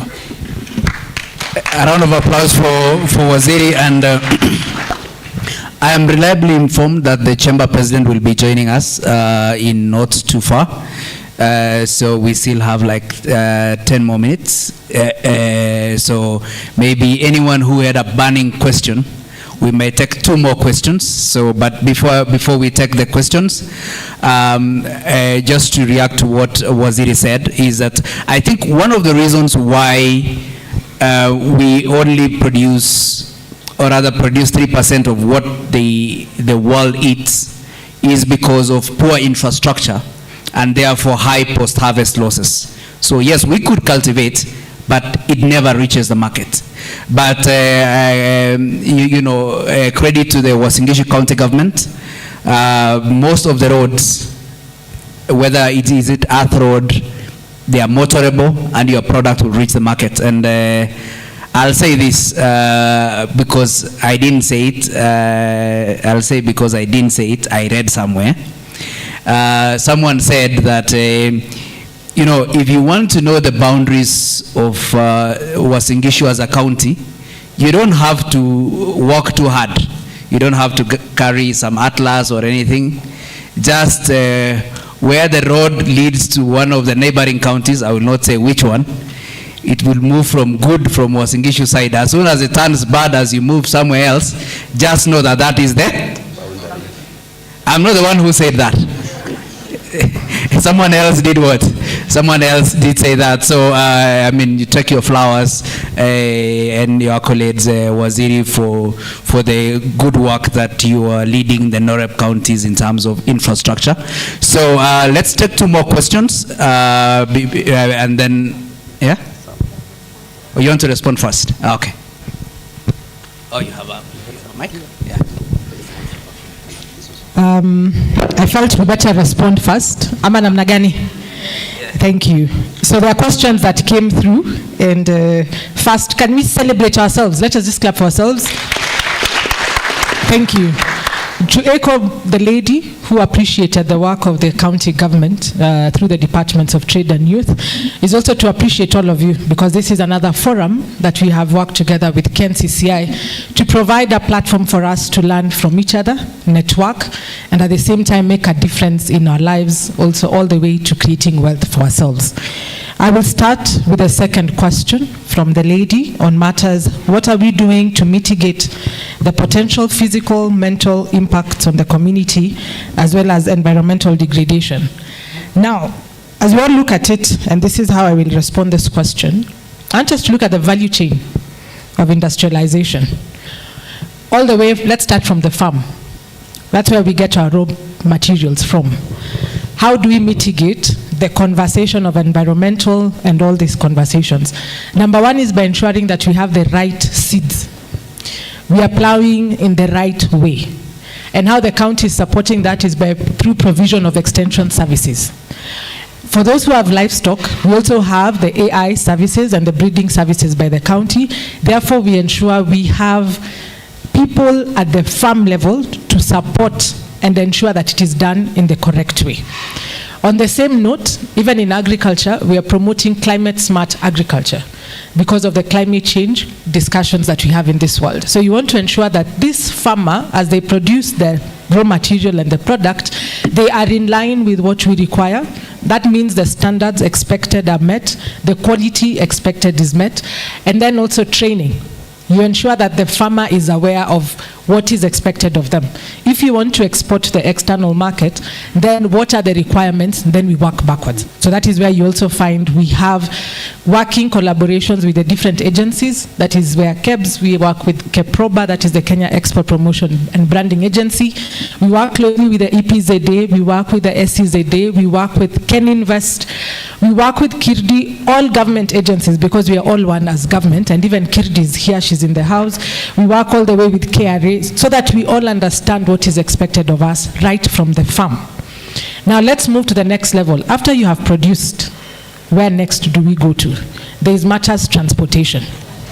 So we have organized our matatus and bodabodas, into circles so that they are able to understand what is another requirement for them. That means we are ensuring that they are safe. Also the inspections, and you've seen government very keen on inspection of motorbikes and also matatus, so that it is within the limits. The other thing that government has also done is to promote e-mobility. So you have hybrid cars, you have cars that are also just purely electrical, and even the infrastructure is being provided so that we avoid matters to do with pollution. So as you're doing your transportation, then that is also catered for in that conversation. Now let's move. After that, where are they going to? They're going somewhere, either to a market or to the value addition premise, that is a manufacturing industry. At the market level, we're also ensuring that there is provision of clean water, the spaces that are being provided for are in good shape, and then we make sure that they also meet the standards of the public health, because they're the ones who allow us and measuring all the way to the food safety standards. So it is a continuous conversation that is always looked into. And this is not done in isolation. We have agency stakeholders and even the community around being informed and given knowledge. Let's move to the ones who are adding value. You can add value two ways. You can use the storage facility that is available. So if you're using a warehouse, then we also make sure that it has the warehouse receipt system standards. So you can store your goods to sell, or you can use that receipt to go access finance while your goods are still in the warehouse. For the ones who are into manufacturing value addition, we also promote green manufacturing. Now, sustainable manufacturing is all about optimizing what you have without necessarily adding input, more input, but you also optimize and make maximum of what you have. All the way from energy efficiency, water efficiency, using the latest technology that you have. So if you're the industry, we're looking at your process. So there is matters to do with the entire process engineering in a farm. That is, and then capacity building is continuous in all levels so that we all understand, and it caters for physical, it caters for mental, because the appreciation of what is expected matters. So that is how the value addition conversation in a manufacturing plant, all these things are being catered for. Now, after you have produced, the next step you're looking into is again infrastructure. You have to move your product from where you are to the next level. My colleague, Engineer Lagat, Waziri for Roads, has also spoken about what we are doing about our roads. So we make sure that our roads are also capable to withstanding the climate change effect. The second level, again, as a country, is you have seen the import conversation on the airports. By expansion, it means you can cater for bigger volumes. And volumes, again, has an advantage because you don't have to use very small. That also caters for air pollution. Number two, also on the export, for those ones who are in the flower industry, there's also conversations that calculations are done on matters, the carbon footprint. It is very keen that what are you producing to whenever you're exporting. So you'll find expansion of the airport being done to manage all this so that you have shorter time. That again mitigates climate change. Even the SGR, you've seen the president with the deals that he has done in China, is that there's also expansion of the SGR. That means we won't have so many items on the road that are going to pollute the environment. The other thing that you can also see is the utilization of the bypasses. Why do we have bypasses? Is to reduce congestion. So when you have a bypass, it means the number of hours taken to reach a certain place has been reduced. So that is where I'm talking to all of us to see how does this go into every space of the value chain all the way to the market that you're looking into. Now, building capacity is critical.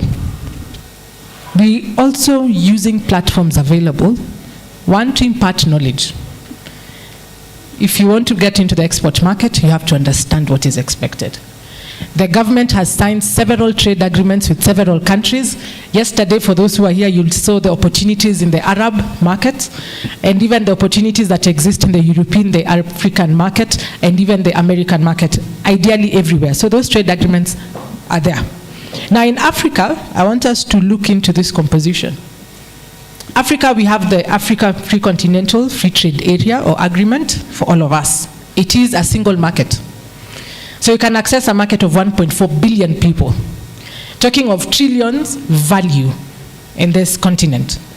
That tells you if you're here in Eldoret, you can access a market within anywhere in Africa, even through your phone, or accessing, because the agreements that are there are also enabling us to do matters to do with trade in products and services.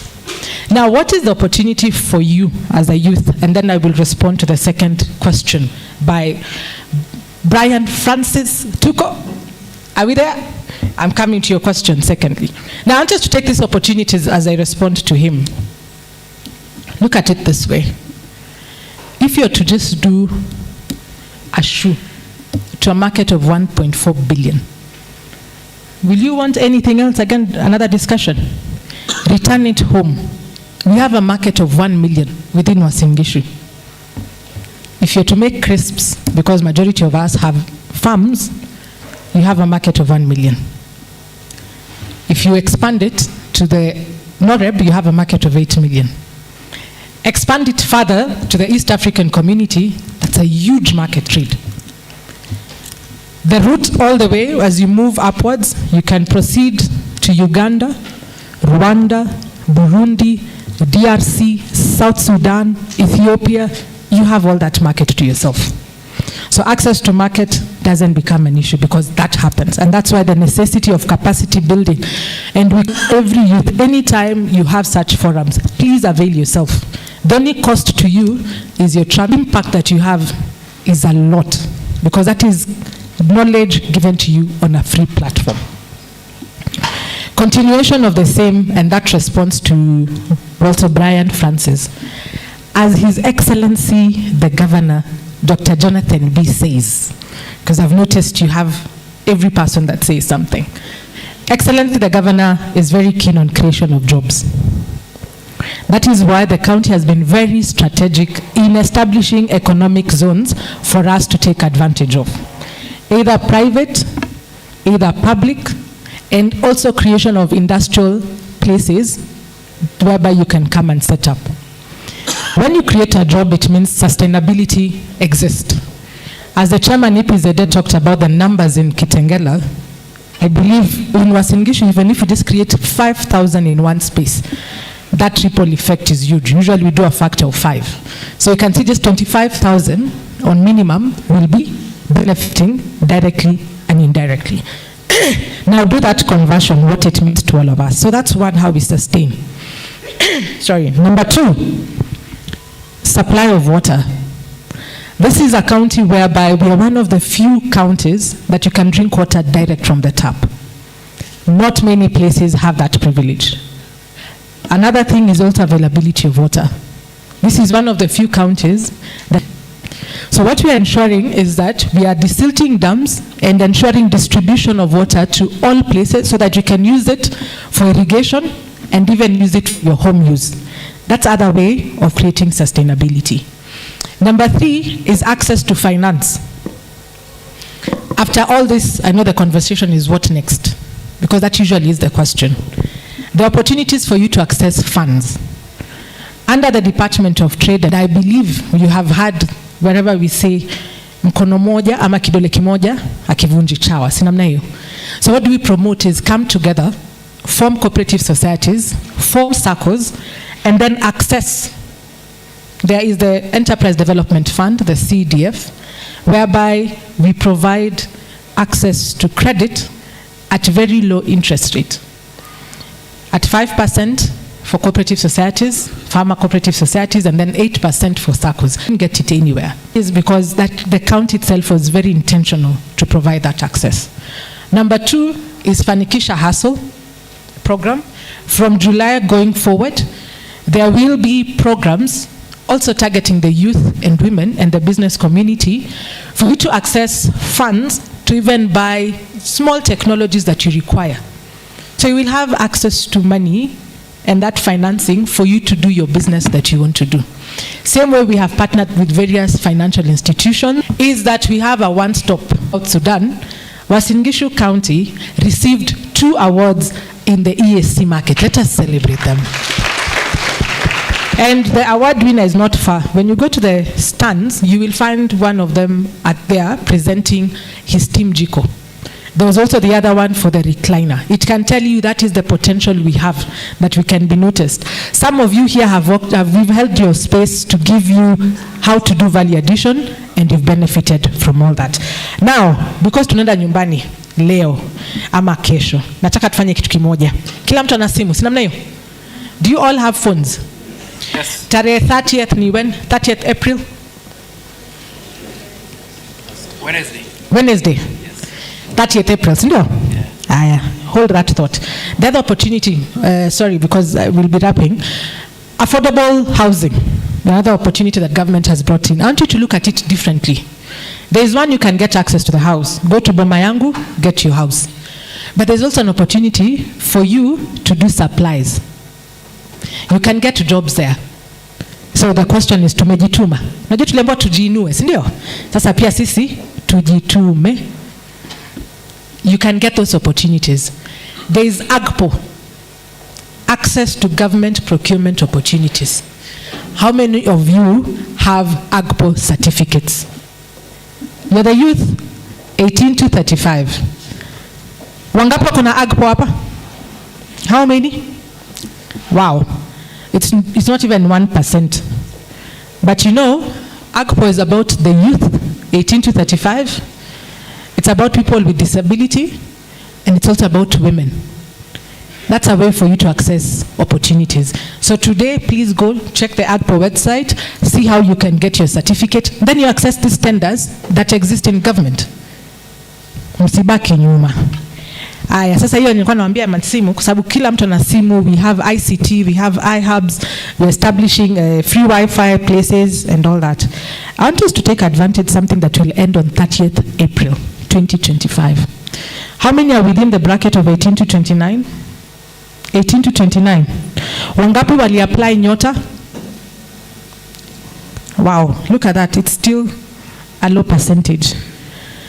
Now Nyota is the National Youth Opportunities Towards Advancement. This is done by the Ministry of Cooperatives and MSMEs, because I'm also in the cooperative docket. That's why I was pushing for us. Join cooperative societies and circles. Now, if you're here, I will read this.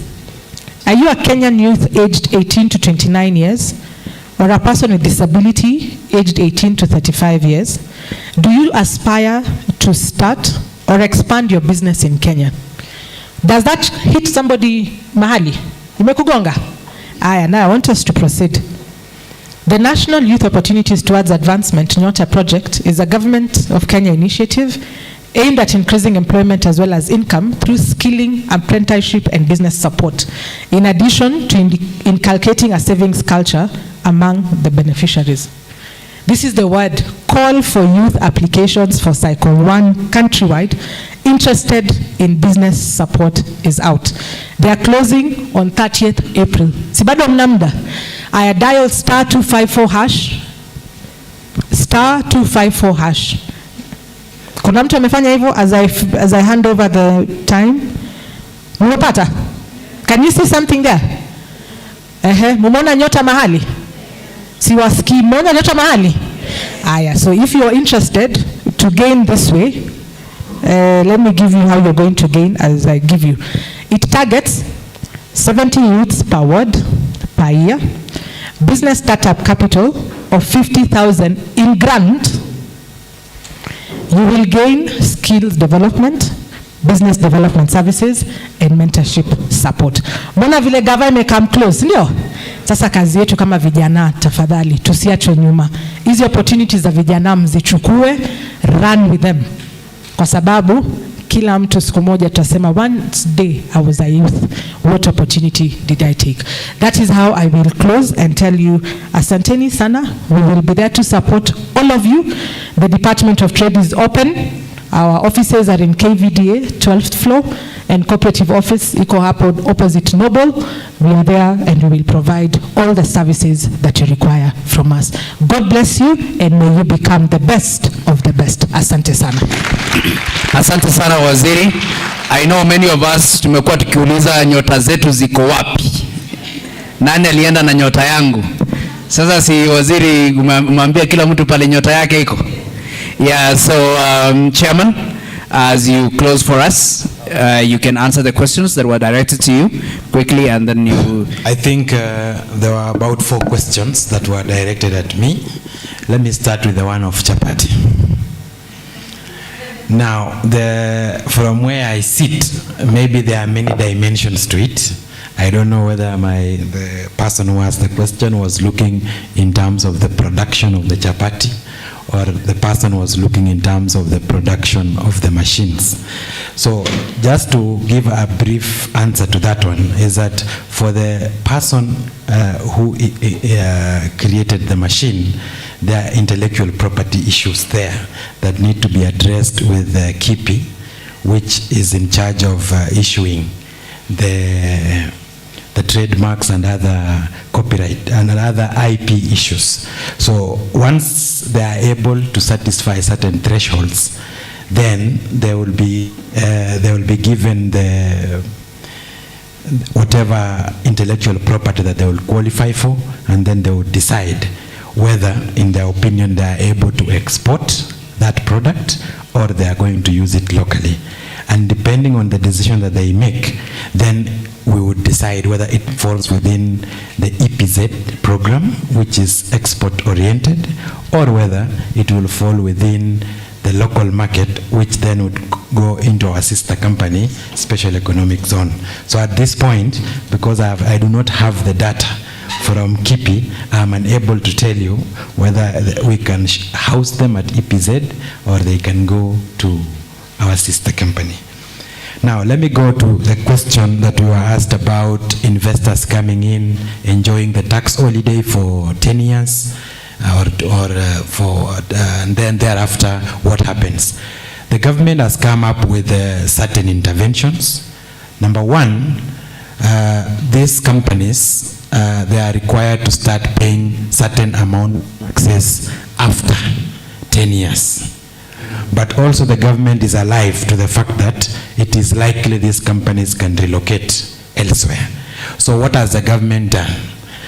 What the government has done is that for all the expatriates who come with these multinational companies, they are required to attach somebody within their company for purposes of technology, so that EPZ, one of the functions of the EPZ organization is to ensure that there is technology transfer. So what we are doing as EPZ, we are working very closely with the Immigration Office to ensure that we do not do it for the sake of doing it. We want the people who are attached to these companies to be well-educated people and people who are capable of absorbing that technology transfer. So those are the opportunities that are available to our youth. Our youth, we want you to work very closely with EPZ, because some of the other interventions that we have internship programs where we attach our students from various institutions to these companies to learn what these people are doing. The other thing, as EPZ, we are setting up a center of excellence where we are going to create a pool of labor force that is highly trained and ready at any given time to be absorbed within these many factories within EPZ. But by and large, one of our objectives of EPZ is not only to promote and attract investment, we also try to keep the investment that we've gotten. So what do? We do research, we collaborate with other countries, and we advise government on the best practices that we can employ so that we do not lose these investors to other competing countries. So we have many programs going on, and the assurance that we have is that we are going to attract more investment and we are going to keep the investments that we have. But we urge our youth, like they said, mujitume, do not always look for money. When you are young like you are, try to look for grounding. Get grounded first. Don't waste your time looking for money, because you need to get grounded first so that the money can follow you. You can never follow the money. Money will follow you. That's the advice that I give the youth. Now, there's another question that I've been asked about service. The lady there said, from the way she has followed this conversation, we are talking about products, and they seem to be physical products. I am happy to report to you that among the opportunities within EPZ is business processing outsourcing. We have very big multinationals who find operating within their countries to be very expensive. Like for instance in the United States of America, Germany, UK and other countries, they find the cost of labor to be very high. So what have they done? They have decided to recruit companies in Kenya, for example, where through the use of technology, you are able to work online for them and you get paid while you are here in Kenya. At the moment at EPZ, we have 4 companies providing business processing outsourcing, and they have employed about 5,000 youths in Kenya. Now, there are 2 opportunities here. Number 1, there are opportunities for our youth to look for these jobs in this business outsourcing processing. But what do I suggest? I suggest that because most of these 4 business processing outsourcing companies, they are also foreign. They are not local. So what is my advice to our Kenyans? Because our youth are technically savvy and the literacy in the zone as a primary business. So there are all these raft of opportunities that we are encouraging our youth and our investors in Eldoret to take advantage of. One of the things that I'm trying to do since I've been to come up with a trade barrier to competition. So what some of the countries do, they introduce certifications, international certifications that they know it is not very easy to get.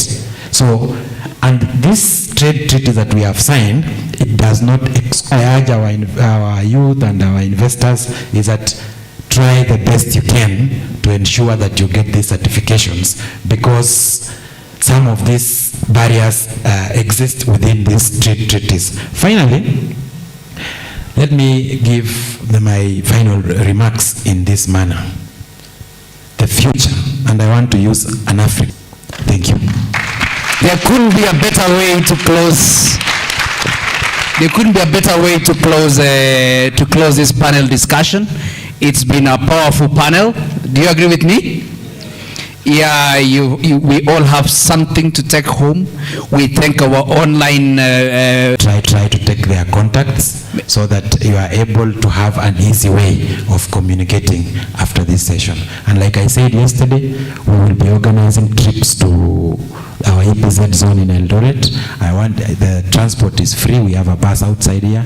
Make sure you book those trips, you visit there, and during that discussion you will be able to know more. Thank you. Yeah, thank you very much. Also, EPZA have a booth outside, and so if try and catch the team here. If you don't, I'm very sure that you can get more information from the exhibition area. So thank you very much, everyone, for being patient and for the discussions and the discourse that we've had here today. And I want to appreciate the panelists for the insights and for the deep insights that they've given us. And I'd say we have the national government and we have the county government who've been our hosts. So I want us to start by appreciating, and I'll tell you how.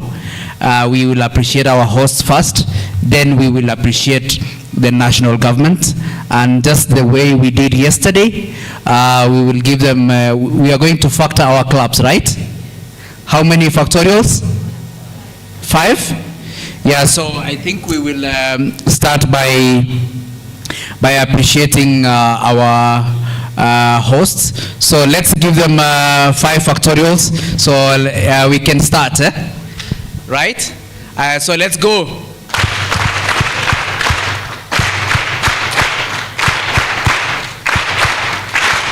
Thank you very much, our host. Please pass our regards and the regards of the people attending to His Excellency the Governor.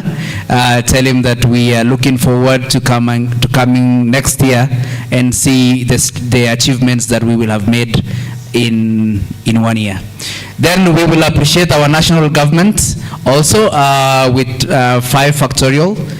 clubs, and we encourage them to walk the journey with us until we meet again, sometime next year, so that we can also see the achievements we will have made. So let's go.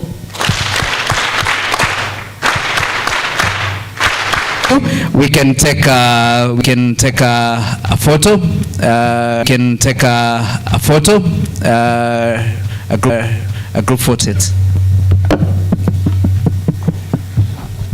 Let me also.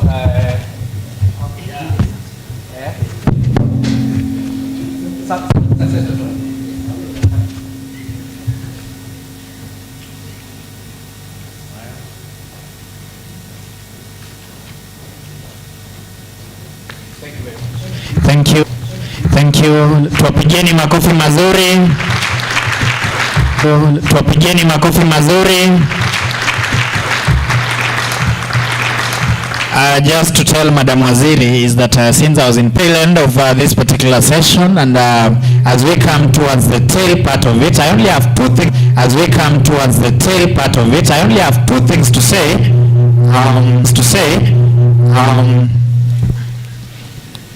I only have two things to say. One is to appreciate each and every one of you for making this possible. And in a very special way, do a very single big clap for yourself. Fungua mikono vizuri, halafu iangushe one.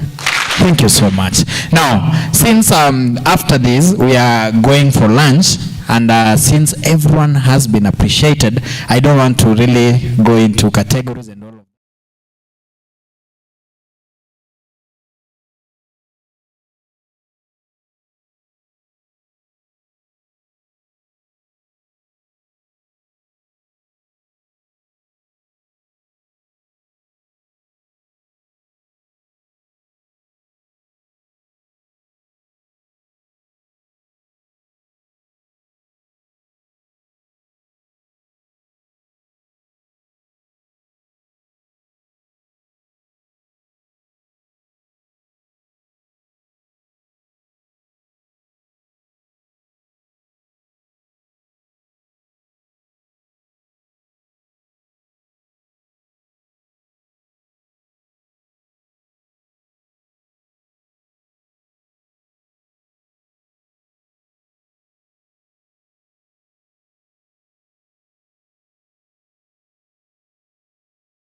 Eat in the evening. So we provide market linkages, and we also provide networking opportunities. So this is one of the networking opportunities that we provide at the Chamber of Commerce. I am sure that you have been able to pick networks from here. Another thing that we do is we work with the universities for internship programs. If you would want to get an internship program, all these companies who are our members usually ask us to give them interns. And over the programs that we've worked with the students who have been able to bring their database. We know what you are training on. I've seen quite a number of students who are doing for 4 years at the University of Moi University. If you bring your database and all these companies ask us for your CVs, we simply give them so that they can be able to contact you. We also, as you're speaking now, we have taken 10 youths to China. They are training. And this is transfer of technology. So we are asking all the youths here, please register with our staff there at the reception, visit our booth at the exhibition center, and there are massive, massive benefits that you can be able to get directly. All these stakeholders, as they have told you, they are very eager to work with the youth and to work with SMEs. Joining fee is very, very friendly. Our offices are located at Daima Towers, mezzanine floor. Thank you and karibuni sana. Thank you very much. Tumpigieni makofi Seth. At least Seth understands that we are about to go for lunch. He did it so precise and so concise, direct to the point. Now, we're just about to head for lunch, but before we pray for that lunch, I want to give a few directions. Sasa nianze kupokea sadaka namna hii. Wapi watu yangu wa Asha namna hii? So as we are waiting, naona amefika. Wanasemanga yote yawezekana. Si ndio? So please kuwa na imani na ifanyike. Naona chairman na president wa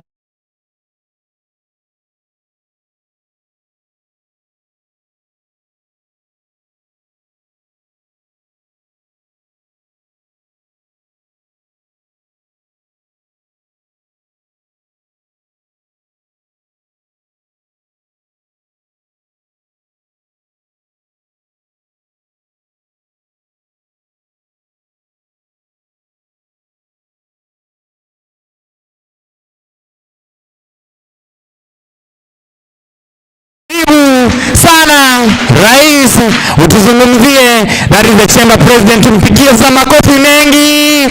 Thank you so much. We can be seated. Karibuni sana. Thank you so much.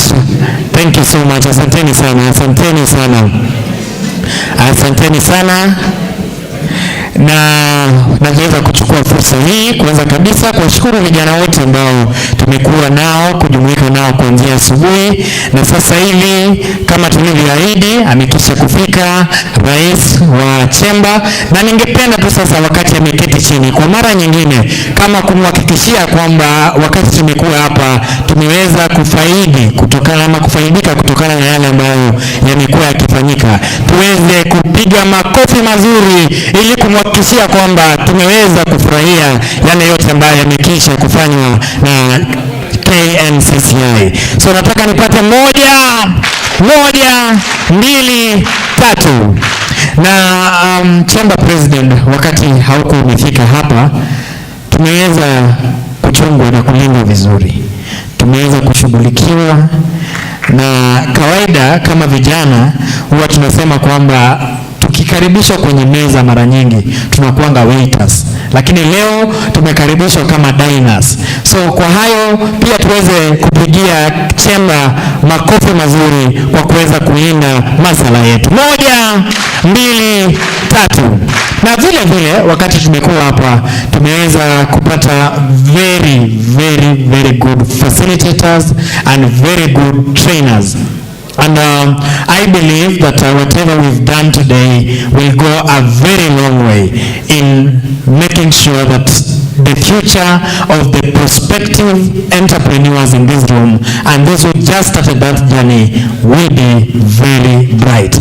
Again, as a way of appreciating all those who in one way or the other came in, our sponsors, the exhibitors out there, the business people who are here to listen to our ideas. Kwa mara nyingine, sasa fungua mkono kabisa, fungua vizuri, alafu unaiwachilia 1, fungua tena vizuri 1.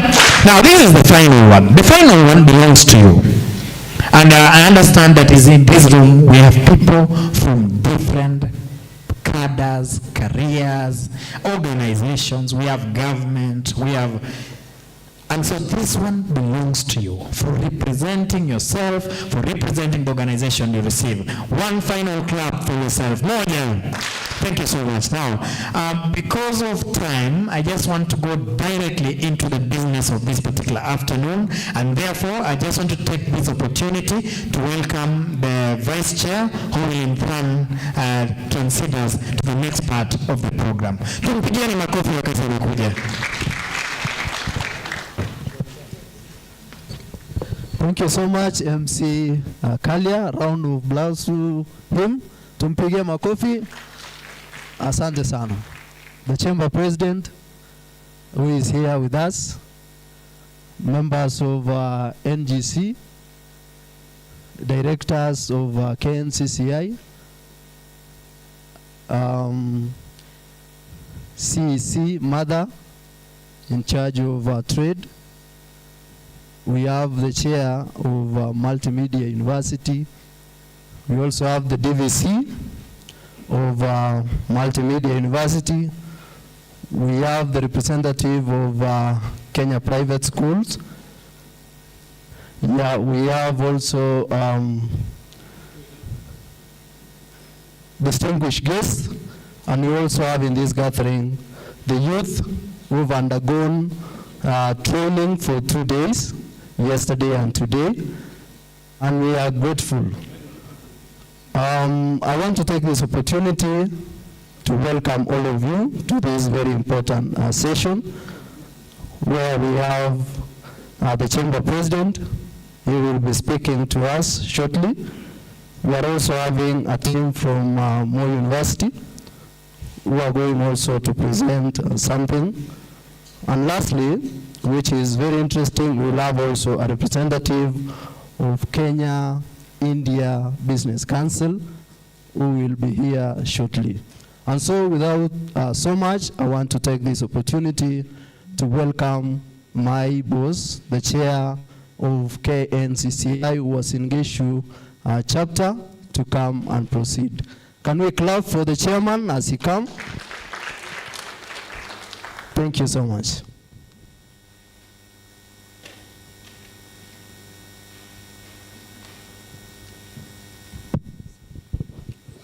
So thank you very much, Chamber President, Dr. Eric Ruta, the CCM Trade and Investment County Government of Uasin Gishu, Engineer Mother Chiruta, the Chamber leadership led by chairmen from different counties here in Kenya, the business people present, the national government represented by our security organ presence here today, our trainers, Jinue, all protocol observed. Good afternoon. Good afternoon once again. So my name is Willie Kenai, as you've been told, Chairman KNCCI Uasin Gishu, and today I'll just want to lead you in this short program. We had intended to have Noreb governors to discuss about the opportunities in Noreb counties from actually around 2:30 to 4. But unfortunately, they've told us they have some other engagement within Eldoret, and they've requested that they join us from 7 p.m. for the gala dinner. So we thought we bring ahead some of other activities we are going to do at gala dinner to this time, and then we can briefly break just to reorganize for the gala dinner. Then we'll be back here at around 6, ready for the gala dinner, which will be the main event here today. Our speaker, keynote speaker, is ready. Dr. Jose Akili is already around. So we have a lot scheduled for you during the gala dinner. We're also privileged to have a Chamber President with us here at this time, but we've also scheduled him to do his presentation during gala dinner. But because I'm aware that we have young people here We'll only give him some few minutes just to greet the young people, especially the one we are meant KNCCI. So you will get that opportunity. We had a request from Moi University, Professor Lagat, and the team. Maybe before I go to Moi University, it will be fair for me to introduce my colleagues. We are calling them National Governing Council members who arrived today for this event. Of course, we'll have some schedule in the evening. Just for me to introduce them before we move to the next program. So I'll request the chairman and vice chairman from Noreb and outside Noreb just to rise up and introduce themselves, please. If we have an extra microphone, you can give them. Just stand wherever you are and introduce yourself. We'll still have another opportunity, please.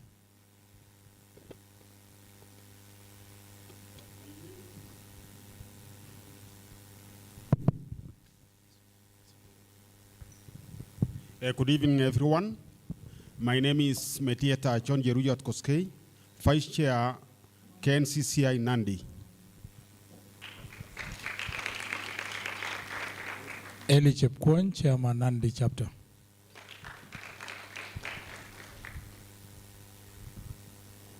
Good evening. My name is Mark Loriso, Vice Chair, West Pokot Chapter. Good evening. My name is Musa Mulwa from Baringo Chapter. Good afternoon, everyone. All protocols observed. I'm Simon Ngiadi, Vice Chair, Trans Nzoia Chapter. And my name is Dan Meli, the host Vice Chairman. Our Chamber President and all protocols observed. Good afternoon. My name is Titus Kilongi, the County Chair, Trans Nzoia. Thank you. Thank you. I have this table. We have Director, Governor's Communication, Governor Press. Introduce yourself.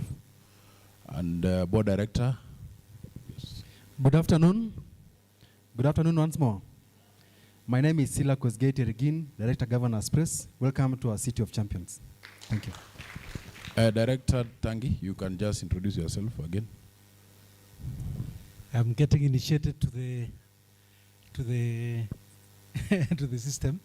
My name is David Tanki, and I'm a Director, Kenya Tourism Board. Thank you. I had a team from Multimedia University, please. I've seen you. Before we go to your colleagues, Moi University. Good afternoon, ladies and gentlemen, all protocol observed. My name is Professor Dr. Engineer Livingstone Gore. Thank you. I'm the Deputy Vice Chancellor, Academic Affairs, Research and Innovation. Thank you. Thank you. Chairman, I thought, yes, Chairman. Washikadau wa mjambo. Jina langu ni Daktari Albert Kochei, mwenyekiti chuo kikuu cha Multimedia. Thank you. Thank you. Depend, you've just arrived. Kindly introduce yourself. Good afternoon, everyone. My name is Dipen. I wear many hats, but I am from Eldoret. I sit on various boards. I am a board member at the RVTTI. I also sit on the Moi University TVET Council. And in today's capacity, I'm also a board member of the India-Kenya Business Council, whom I'm representing today. Thank you. Thank you. Thank you. Directors from Uasin Gishu County and any other director who is around? I know they are all over. Good afternoon. My name is Alice Karanja, Director in charge of Economic Diplomacy. Yes, and his Director Seth Ogutu. I know you know him. Director Seth Ogutu from KNCCI Uasin Gishu. So, is there another person? Yes, we have Director Evans Kemboy from KNCCI Uasin Gishu. So, Yes, you know, you didn't stand. CPA Kiblimo, Director, KNCCI Uasin Gishu also. Thank you. So the Moi University team, they requested that we give them some time to do a presentation on healthcare innovation and investment. I think they have some innovations that they want to be uptaken by investors who are in this room. For your information, all those who've introduced themselves as chairmen of KNCCI, directors, all of them are business people, including the chamber president. Very serious people, and luckily the chamber president is an investor in healthcare. So that's the person, if you're able to convince him, he'll actually be able to commercialize your innovation. So Moi University team, I talked to Professor Lagat, but he said he sent Dean, Karibu Sana Dean, leaders. So I know you'll finish in less than 30 minutes or in 30 minutes with your team. Yes, Karibu Sana. Thank you.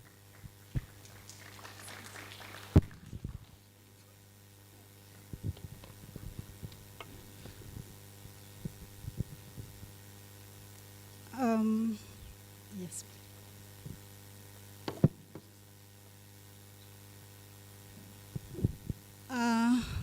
All protocols observed.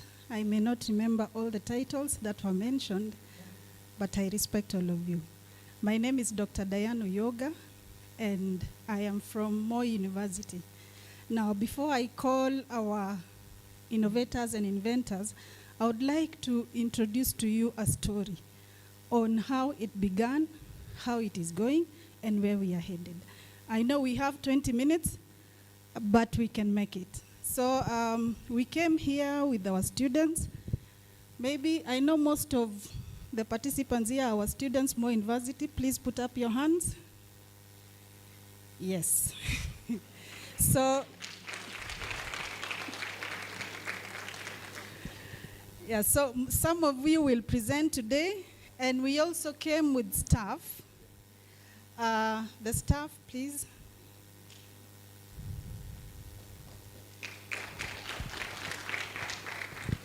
Thank you so much. Now, we have a journey. We have a journey to do inventions and innovations in the health sector. We have funding from MasterCard Foundation. As you can see, we have Moi University, and the other logo is for Africa Health Collaborative, and that is what we are going to do. We want to revolutionize the health sector within Uasin Gishu, and even touch others that are beyond Uasin Gishu. So I believe we all know Moi University. It started in 1984. So I will not bore you with a lot of details, so I'll just skip on and go to the next. On our mandate, Africa Health Collaborative. As Moi University, we have researchers, we have mentors, we have the people who can do research, who are our students. And with that, we want to transform the health sector through entrepreneurship and also through ecosystems. So with that, with Moi University, we have other 9 institutions who we are partnering with and funded by MasterCard Foundation to champion the local, indigenous solutions to confronting Africa's primary health care and global health challenges.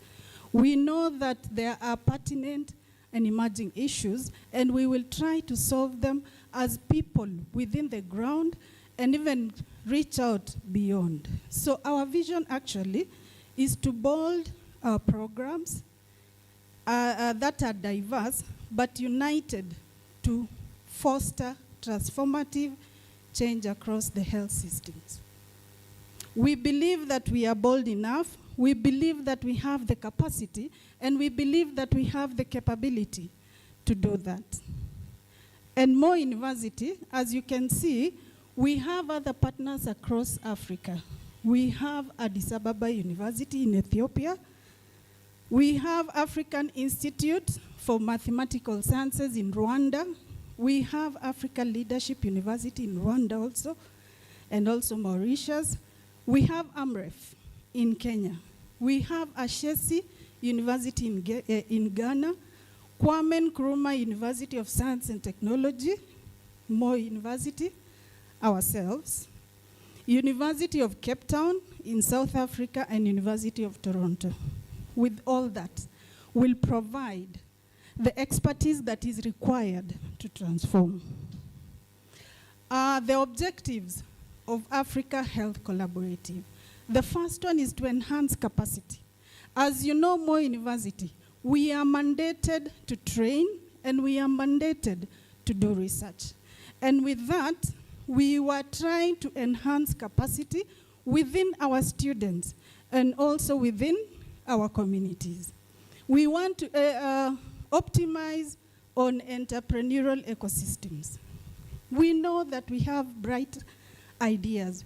We have young minds who can give us ideas that can be translated into entrepreneurships. And that is what we'll optimize on. We want to enable students, not only students, but we also reach out to professionals. We want to create dignified and fulfilling jobs across Africa. And that is where we have now our values and our core values in this work, in this profession, in what we are doing, is respect, inclusivity, equity, reciprocity, ethics, dynamism, and stewardship. So far, we are in our first year in this project, and what we have achieved and we want to achieve also, we have the project is for 5 years, but there is a possibility of extension of another 5 years. With our your goodwill, with all of us, I know and I believe that we can go to our second phase of the project. So we did a needs assessment, which is called needs assessment research. And this informed the programs that we are offering right now. We went into 7 counties in Kenya, in we call it the North Rift, and we got information that gave us the gaps that are available in our skill set, in our professional ground. And we were able to implement on those in our programs and in our curriculum.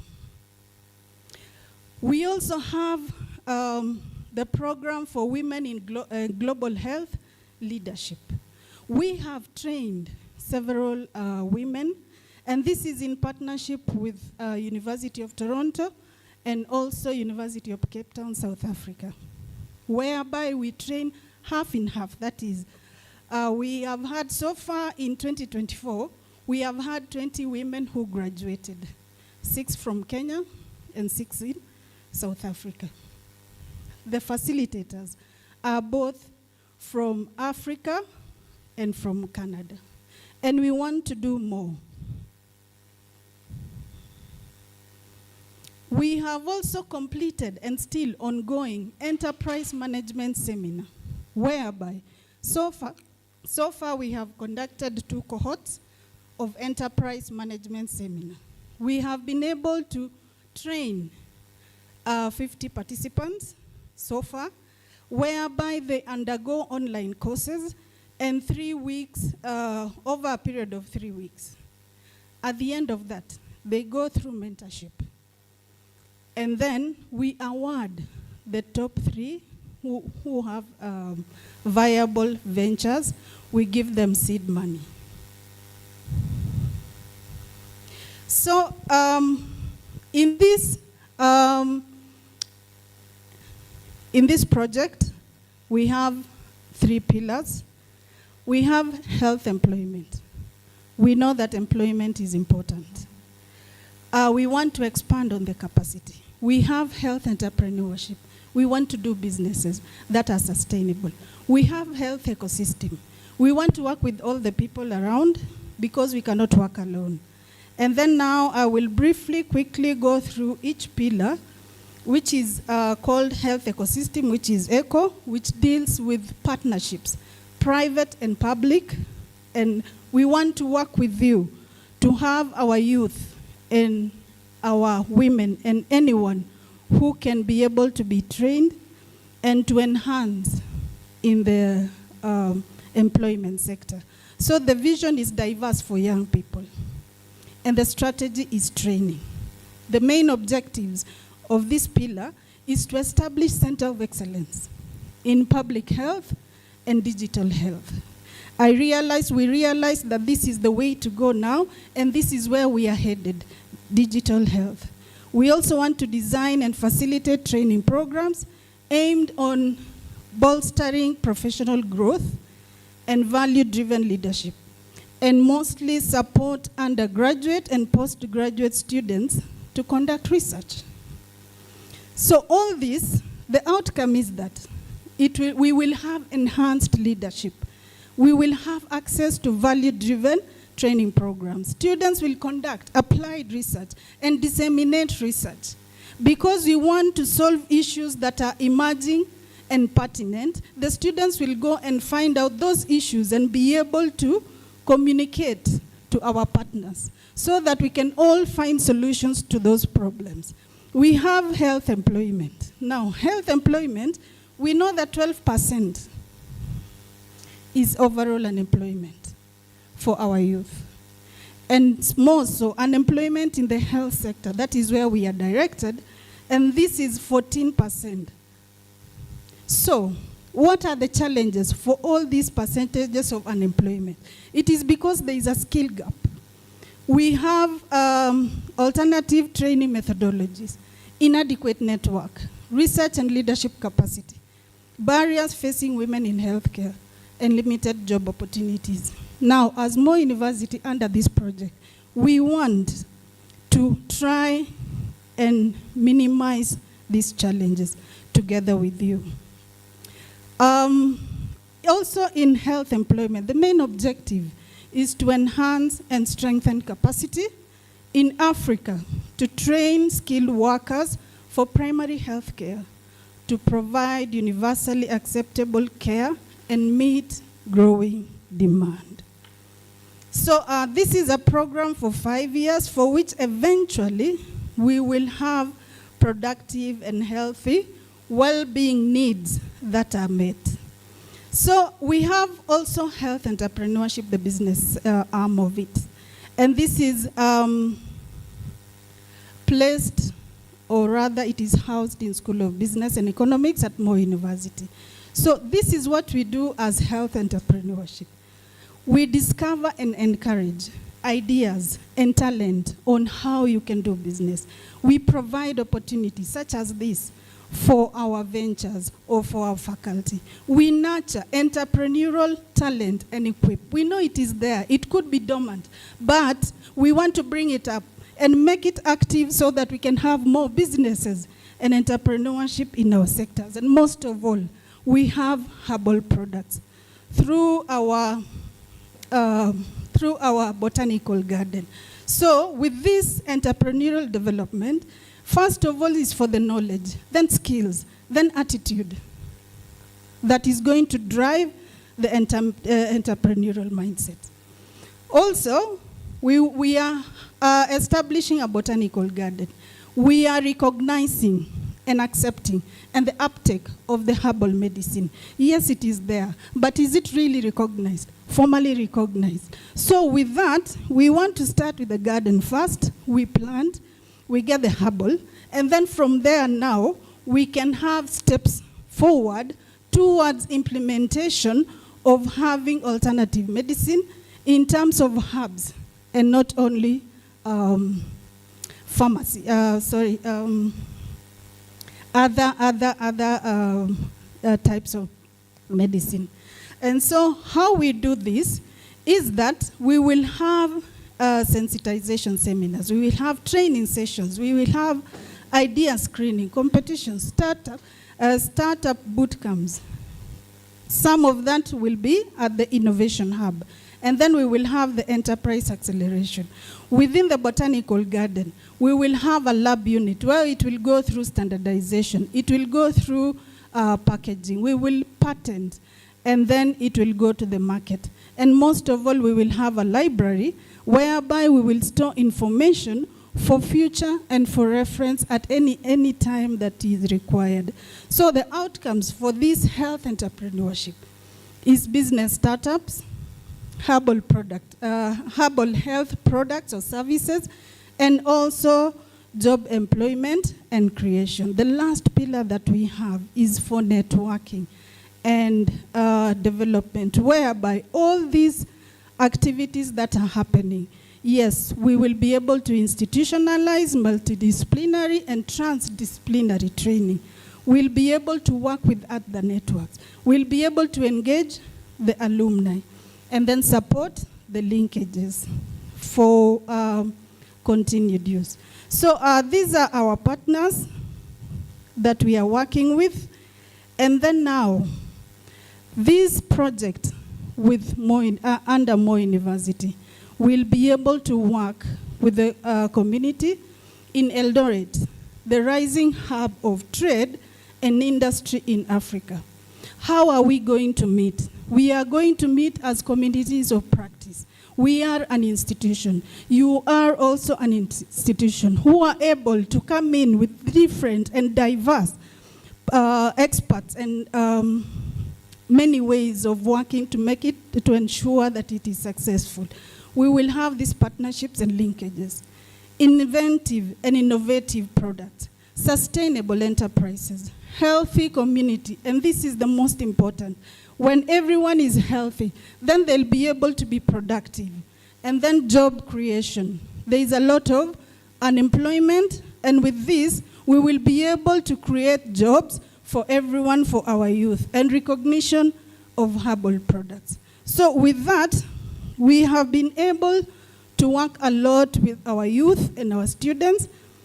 At this time, I take this opportunity to invite, we want to give you a snapshot of what we have been doing, what we have started, what we'll continue doing, and keep on doing. So we came with the students. We have 2 ventures, I would like to call them, to do a brief presentation of what they have gone through.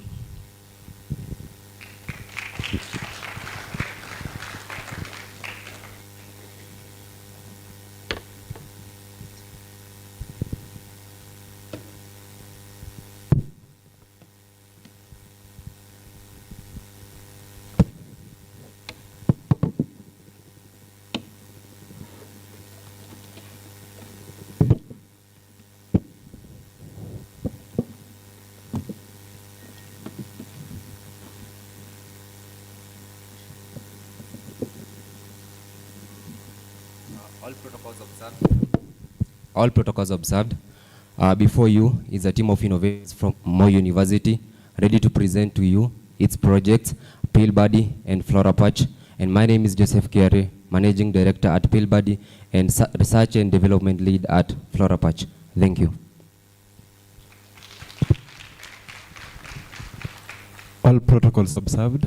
I'm Calvin Sombora, and I'm bringing before you Peel Body project. Did you know that 50% of patients in developing countries struggle with following treatment as prescribed? This leads to an array of problems, disease progression, antimicrobial resistance, and even death, leading to higher healthcare costs and medication wastes, among others. This is why the world needs medication reminder apps, and that is why Kenya needs Peel Body, an app that will remind them to check and track their medication.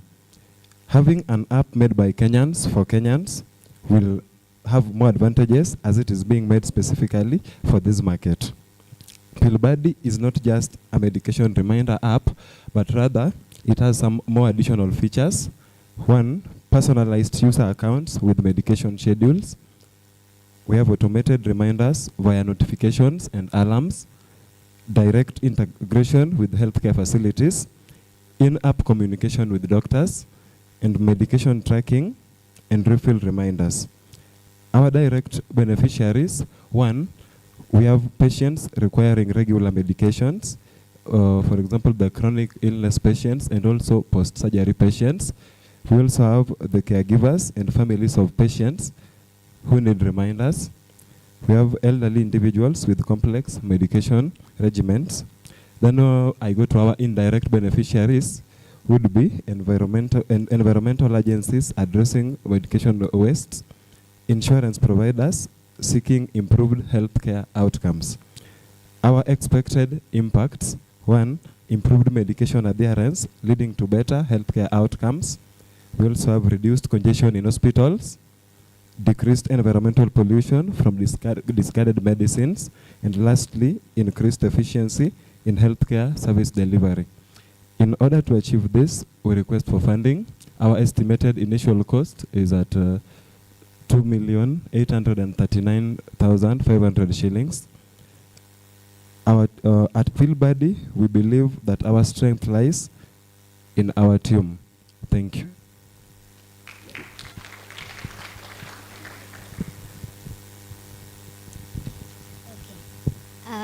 Now I want you to imagine a world where health does not come at the cost of the environment.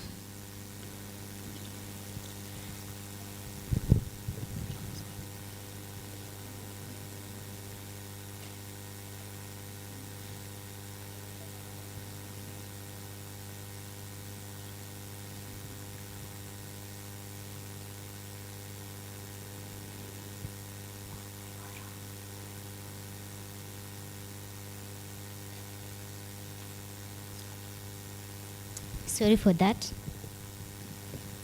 Well, I want you to imagine a world where health does not come at the cost of the environment. Well, each year, billions of plastic-based bandages end up at landfills, taking decades to decompose. But what if we could change that? What if we could have a bandage that could heal both wounds naturally and decompose back into the earth within months? Well, that's exactly what Flora Patch does. My name is Yvonne Danu, and today I present to you Flora Patch, a revolutionary biodegradable bandage that is designed to heal both the wound and the planet. Well, Flora Patch is made up of bamboo fibers infused with honey, aloe vera, turmeric, nature's finest healers. It's biodegradable, antibacterial, and safer for your skin and the environment. Well, the problem that we're addressing today is twofold. First of all, the reduction of waste and the improvement of wound care naturally and in an affordable way. With the project revenue growth from 8.5 million to 25.5 million, to 25 million by year 3. We seek a 3.5 million for the funding in the research, the raw material, and the production. With the investment, we aim to achieve profitability by year 2. So, every wound tells a story, and every bandage leaves a mark. Let's make sure it's a positive one to both the planet and the wound. Join us in this revolutionary.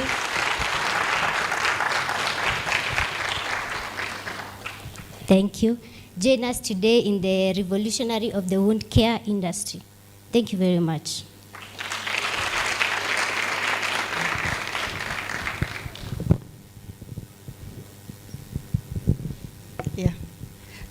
Thank you so much. Thank you for listening. This is just a snapshot, as I had informed you. So we do require your goodwill. We do require your support as we go through this journey of making the health sector more business-like. Thank you for this opportunity.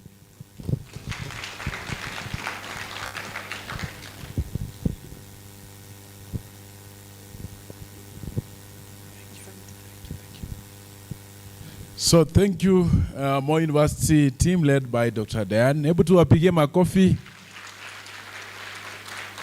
Yeah, I think we've seen some millionaires. You've seen even the figures translating to millions, eh? Yes, I wish you all the best, the innovators, and interact more with the investors. Our chamber president is appropriate a real hospital, so that the two innovations actually can really be adapted in that hospital. The pill body and the flora patch. But I don't want to preempt or say anything on his behalf. He'll be coming here, and you can still interact. Why Moi University we are giving them special attention as KNCCI Uasin Gishu is that we are partnering together on many areas. One, if you are aware, Moi University is UNESCO chair on enterprise growth and development. So we are part of that initiative, and that's why also Moi University was awarded as UNESCO chair for enterprise growth and development. We've been working very closely with the School of Business, Professor Lagat, Professor Nasiuma, Professor Cheboy, all of them. We've worked in many other areas. So we wish to be very brief because we are now planning and reorganizing for the gala dinner.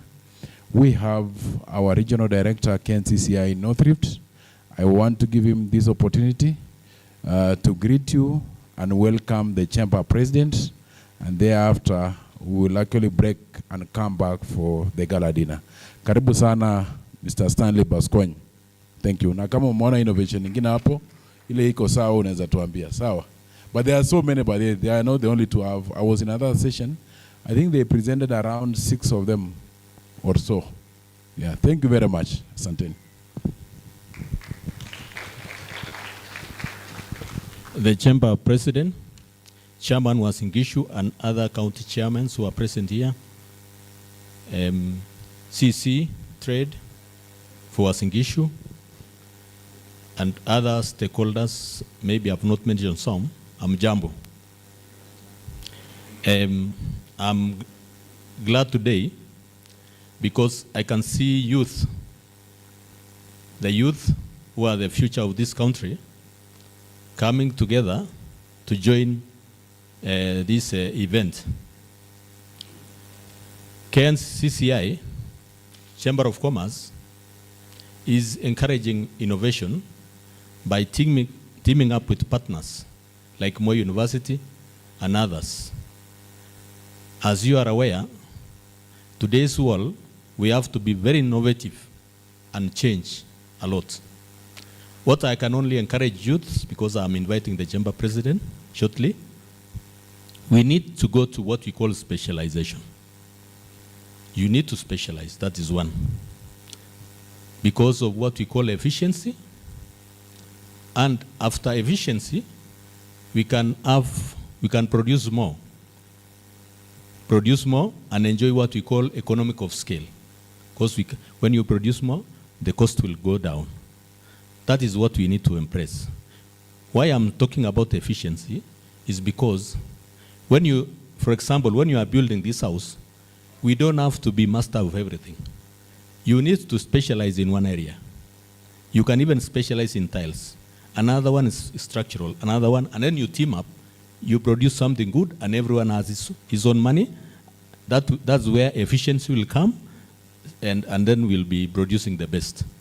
And even the cost cutting will be there. So, may I take this opportunity to welcome our chamber president, Mr. Dr. Eric Rupa. Makofi jameni. Tusimame sote tukikaribisha chamber president, alafu fungua mikono vizuri, 1, 2, 3, 4. Asanteni sana.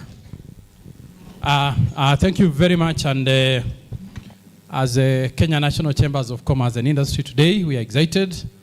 Our guests who are here today are being led by the chair of Uasin Gishu County, Willie Kenei, our CC representing the governor, I'm tempted to say Dr. Engineer Mother Cheruto. I've had today 3 titles before the name, and I'm going to appreciate you immediately, Professor Dr. Engineer from DVC from Multimedia University. I hope I've gotten it right. So I don't know, do we start with professor, do we start with engineer, do we start with doctor? I'm always proud of myself. I say I'm Dr. Squared. So I'm a doctor of medicine and also a doctor of business. That's why I'm standing here as a chamber president. The other National Governing Council members who are here, the senior government officials, our chief guests who are here, and the business community, and the young entrepreneurs. Amjambo. As a Kenya National Chambers of Commerce, as I stand here today, we are very proud that today we are celebrating 60 years since this business membership organization was started. And our role is to provide you with opportunities for you to be able to grow your business and also help government to be able to develop the right policies for us to be competitive. Just as a snapshot of what is happening here, I'm told we have over 150 exhibitors who are here today, and they have gotten business. Through our network in the Chamber of Commerce, with our 47 chapters, we can be able to market your products. I've seen some beautiful products that the students have presented here. Fortunately, I'm in that sector, and I'm going to give you a little bit of some comments and encourage word of encouragement so that you can be able to continue. Because I'm in that industry, we can be able to provide you with a network even beyond Kenya. We also belong, I'm the chairman of the Great Lakes Private Sector Forum, a group of 12 countries. So the presidents of chambers of commerce on the other side of the Atlantic Ocean are just a phone call away. In fact, 3 weeks ago, I took business people to Ghana and Nigeria, and they were able to sign deals. And if that is not enough for you, we are also networked globally to international chambers of commerce with 45 million companies. And that organization, 2 weeks ago, on 9th and 10th, were able to bring the whole of the world, over 60 countries, to Nairobi, Kenya, to have one of its kind, the largest business forum of the chambers of commerce that we held in Nairobi. And that network we can be able to provide for you. But for today's function, I know there are young people who are here who have been trained on our Ginue program with partnership with the MasterCard program. Moi University, I can see also you're partnering with MasterCard.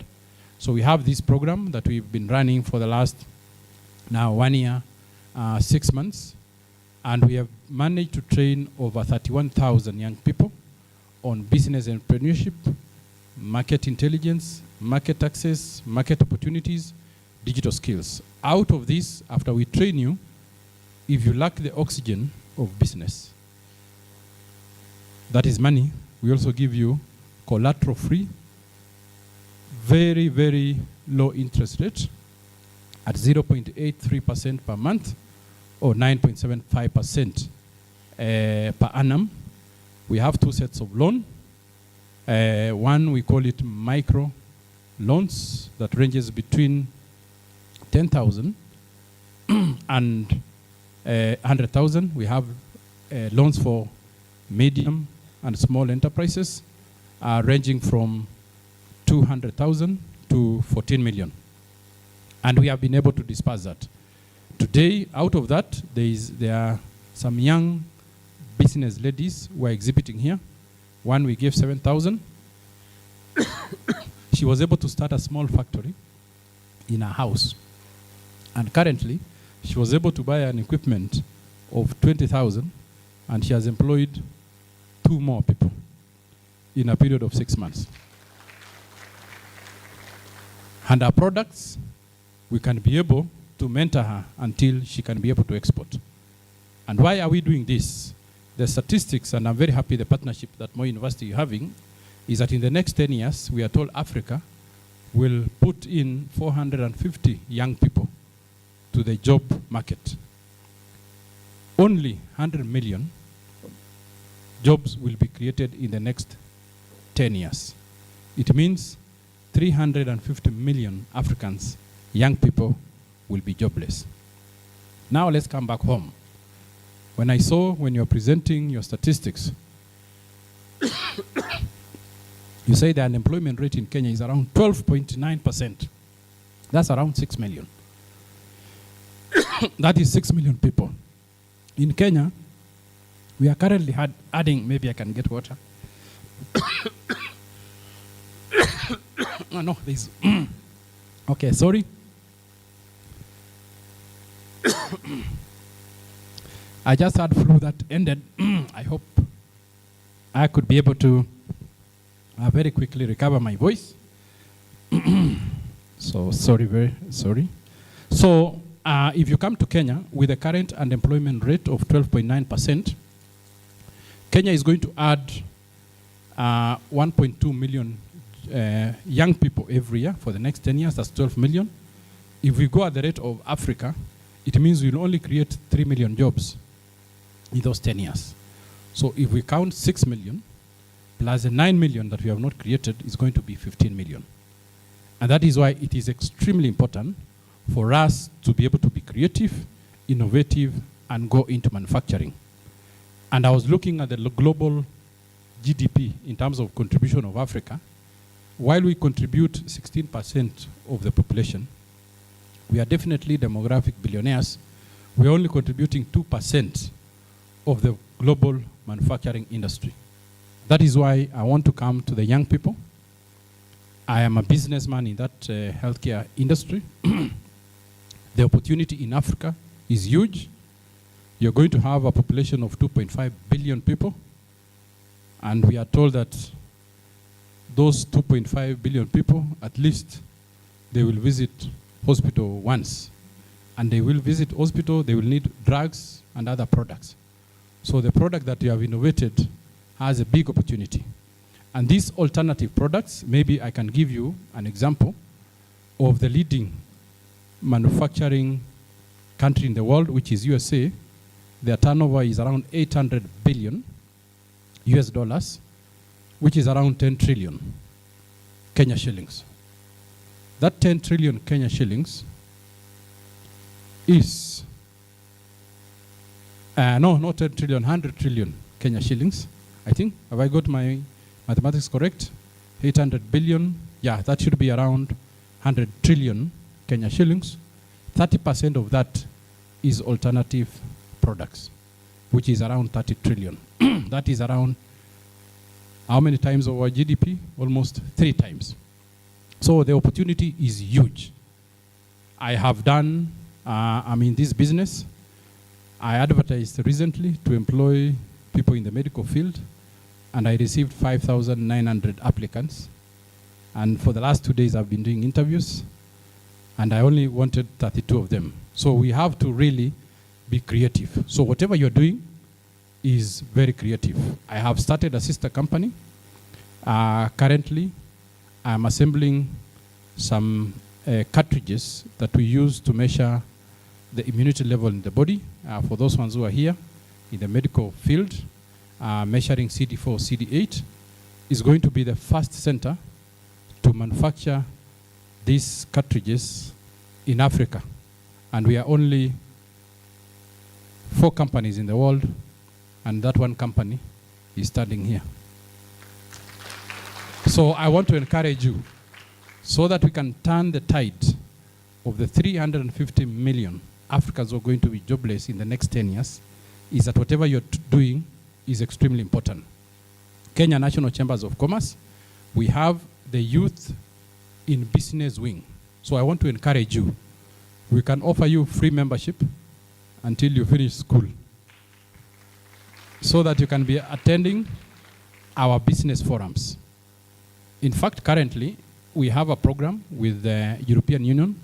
When Kenya signed economic partnership agreement with EU to export products duty-free, quota-free for the next 24 years. Since 2024, that opportunity should come to you young people.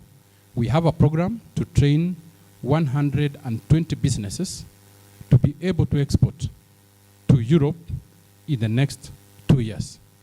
And I'm sure that can be you, young people, and that is a platform we can offer to you as Kenya National Chamber of Commerce and industry. So please visit our website. I know you guys are digital. Visit our KNCCI Uasin Gishu. I want to encourage you to be members. University is actually our members. And I know Prof from Multimedia University. Through our MOUs, we have introduced you to United States universities in terms of films. And the chairman just showed me a letter that now there is an expression of interest for you to have that collaboration between USA universities and Multimedia University to be able to develop a film industry like the one in Hollywood in, is it LA or California? Yes, so that is the opportunity that we are able to provide. We also have other MOUs with Moi University, and I think this MOU that we have, we can be able to introduce you to international networks so that when the students are innovating, they know they have markets beyond Eldoret, beyond Kenya, beyond Africa, and globally. Thank you very much. Maybe for the young people, you might not be able to join us for the gala dinner today, but I want to welcome the other business people who are here. But I think we can select a few of them, yes, so that they can attend. We are going to have very serious speakers being led by Kili. Kili is the chairman of CPF, County Pension Fund. It's one of the financial institutions that are offering very innovative solutions. I also want to appreciate the other members, our patron members. I can see AR is there. I can see EcoBank and Real Hospital, which I'm the director. I can see other sponsors who are here. I really want to appreciate you for partnering with us for this event. And I think now this is being our second year. We can be able to do it yearly. Finally, as Kenya National Chambers of Commerce, as we celebrate 60 years, we are going to have awards and business exhibition in November in Nairobi. And before that, we are going to do 5 regional competitions. So the young people, you should be ready, and businesses around our 47 chapters. We shall be coming to you, and we've started already with one media company to be able to profile the businesses, 5 businesses for each and every county. So for the innovations that are here, if you have a market-ready product, we can start marketing for you. Thank you very much.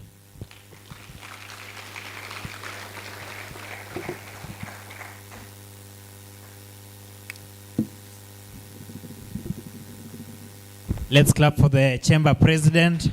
Thank you so much, Dr. Ruto. Those claps are not very enough. And I've been telling you about makofi mazuri. So makofi mazuri 1, 2, 3, 4. Thank you so much. And I just would like to take this opportunity to welcome someone. You know, it is very rare for leaders to be awarded.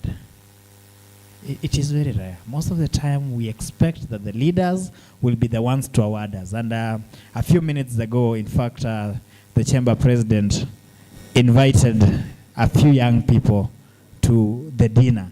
But now, what are we going to give the chamber president as the young people?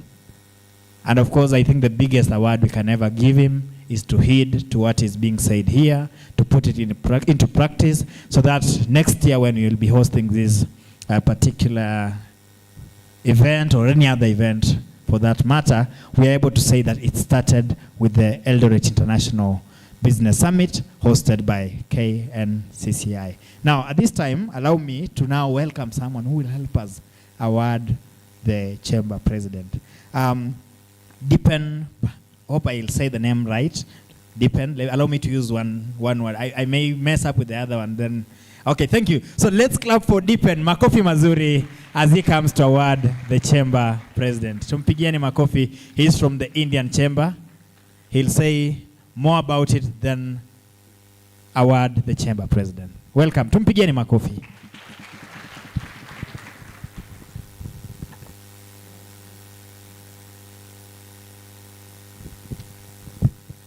Good afternoon, everyone. I'm Jambo. For starters, my name is Deepen. But before that, of course, let me formally greet the forum today. led by our very able chairman and a good friend of mine, Dr. Eric Ruto, the Kenya National Chamber of Commerce International National President, our local chairman handling the county, Dr. Willie Kenny, someone with whom I started my journey in KNCCI. When he was elected the chairman a few years ago, he had selected me to be one of the directors, and we did some good work together. So, and of course, our CECM for Trade, Doctor, Engineer, Professor Mama Martha, another good friend of mine. I am not actually from the Indian National Chamber of Commerce. I'm very much an Eldoret boy, fourth generation. As a family, we've been in Uasin Gishu now 103 years. My grandfather was not, came not very, of course we are of Indian descent, but during those colonial days they were brought here for the railway. You all know the story. He ended up somehow in Nandi in Kabiet. So, imiga gapsa, I'm just at home. So, with those few words, I wear many caps, as I said during my introduction. We are one of the sponsors for this event through the Rift Valley Technical Training Institute, where I sit on the board of governors, led by our chairman, Professor David Some. I've also been recently appointed on the newly formed Moi University TVET Council. TVET is my passion. And most recently, when His Excellency the President took over the presidency of this country, his first state visit was to India. India is Kenya's 6th largest trading partner. And during his visit, both the leaders, President Ruto and the Prime Minister Modi, decided that the bilateral ties between India and Kenya need to be enhanced more. Of course, we have very long-standing relationships between the two countries. Very many commonalities they join us together. We've been trading partners, for some of you who might be surprised, India and Kenya have been trading partners for maybe over 1,000 years. It's not recent, it's something that's quite old. Anyway, so the two leaders decided that the bilateral ties need to be enhanced, and one of the MOUs that was signed in New Delhi was the formation of the India-Kenya Business Council. The India-Kenya Business Council is a body which is specifically formed in Kenya for increasing the trade ties between India and Kenya that favor both the countries. Right now, the trade statistics between India and Kenya stand at around $3.3 billion in India's favor. We are still lagging behind as Kenya. We are only doing around $170 to $180 million. So there is a lot of scope for Kenya to gain entry into the Indian market. And on that board, on the India-Kenya Business Council board, I was appointed to be on that board, and due to being a resident of Eldoret, my first task was to lead, well, not to lead, but to guide a delegation to Nairobi during the visit by the Indian Foreign Affairs Minister to Nairobi. And we led our delegation here through the leadership of our governor, His Excellency Jonathan B. And Martha was there, Minister Martha was there. And a lot was discussed.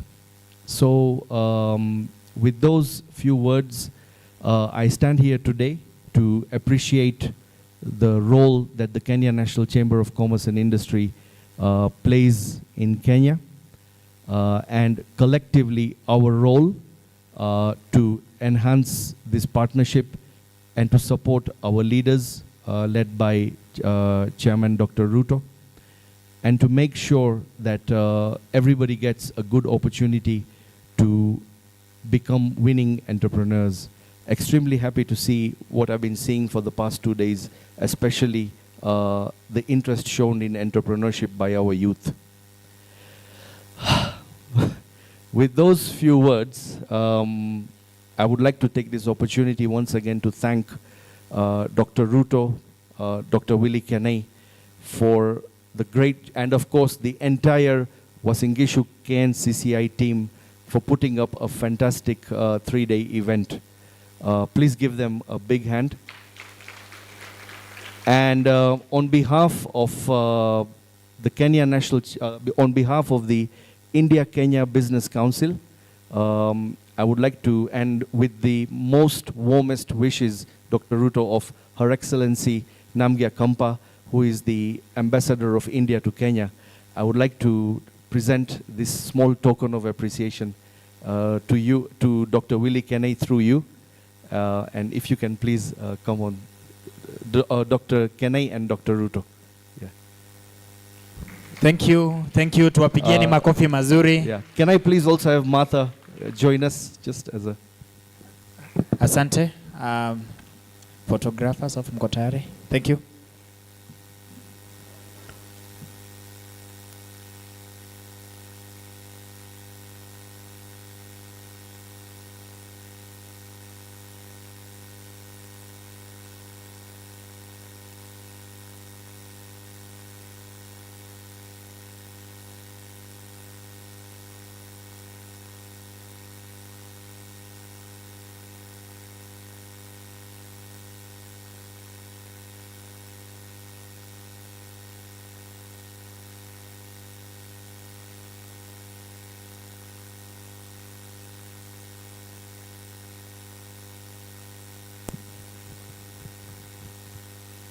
Hapa ndio tunapiganga makofi.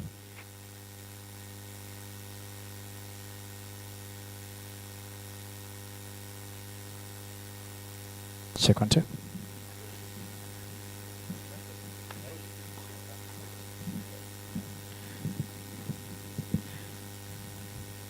Asanteni sana, na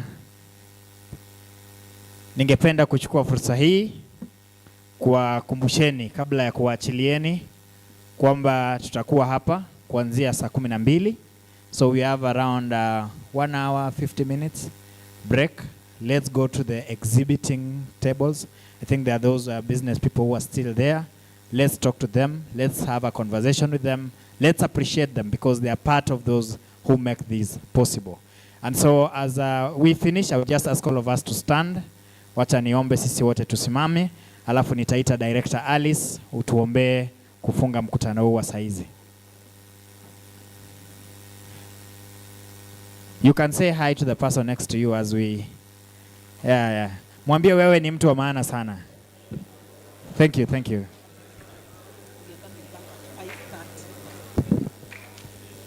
So the dinner is starting at 6. So we come back at 5:30 so that by 6 we are able to start. Yeah. Says, make sure you come at 5:30 so that by 6 the official program starts. So if there's a business people, please come in a little bit early. You can even come as early as 5 because we'll be here waiting for you. Tujipigieni makofi wakati tunaelekea kuomba.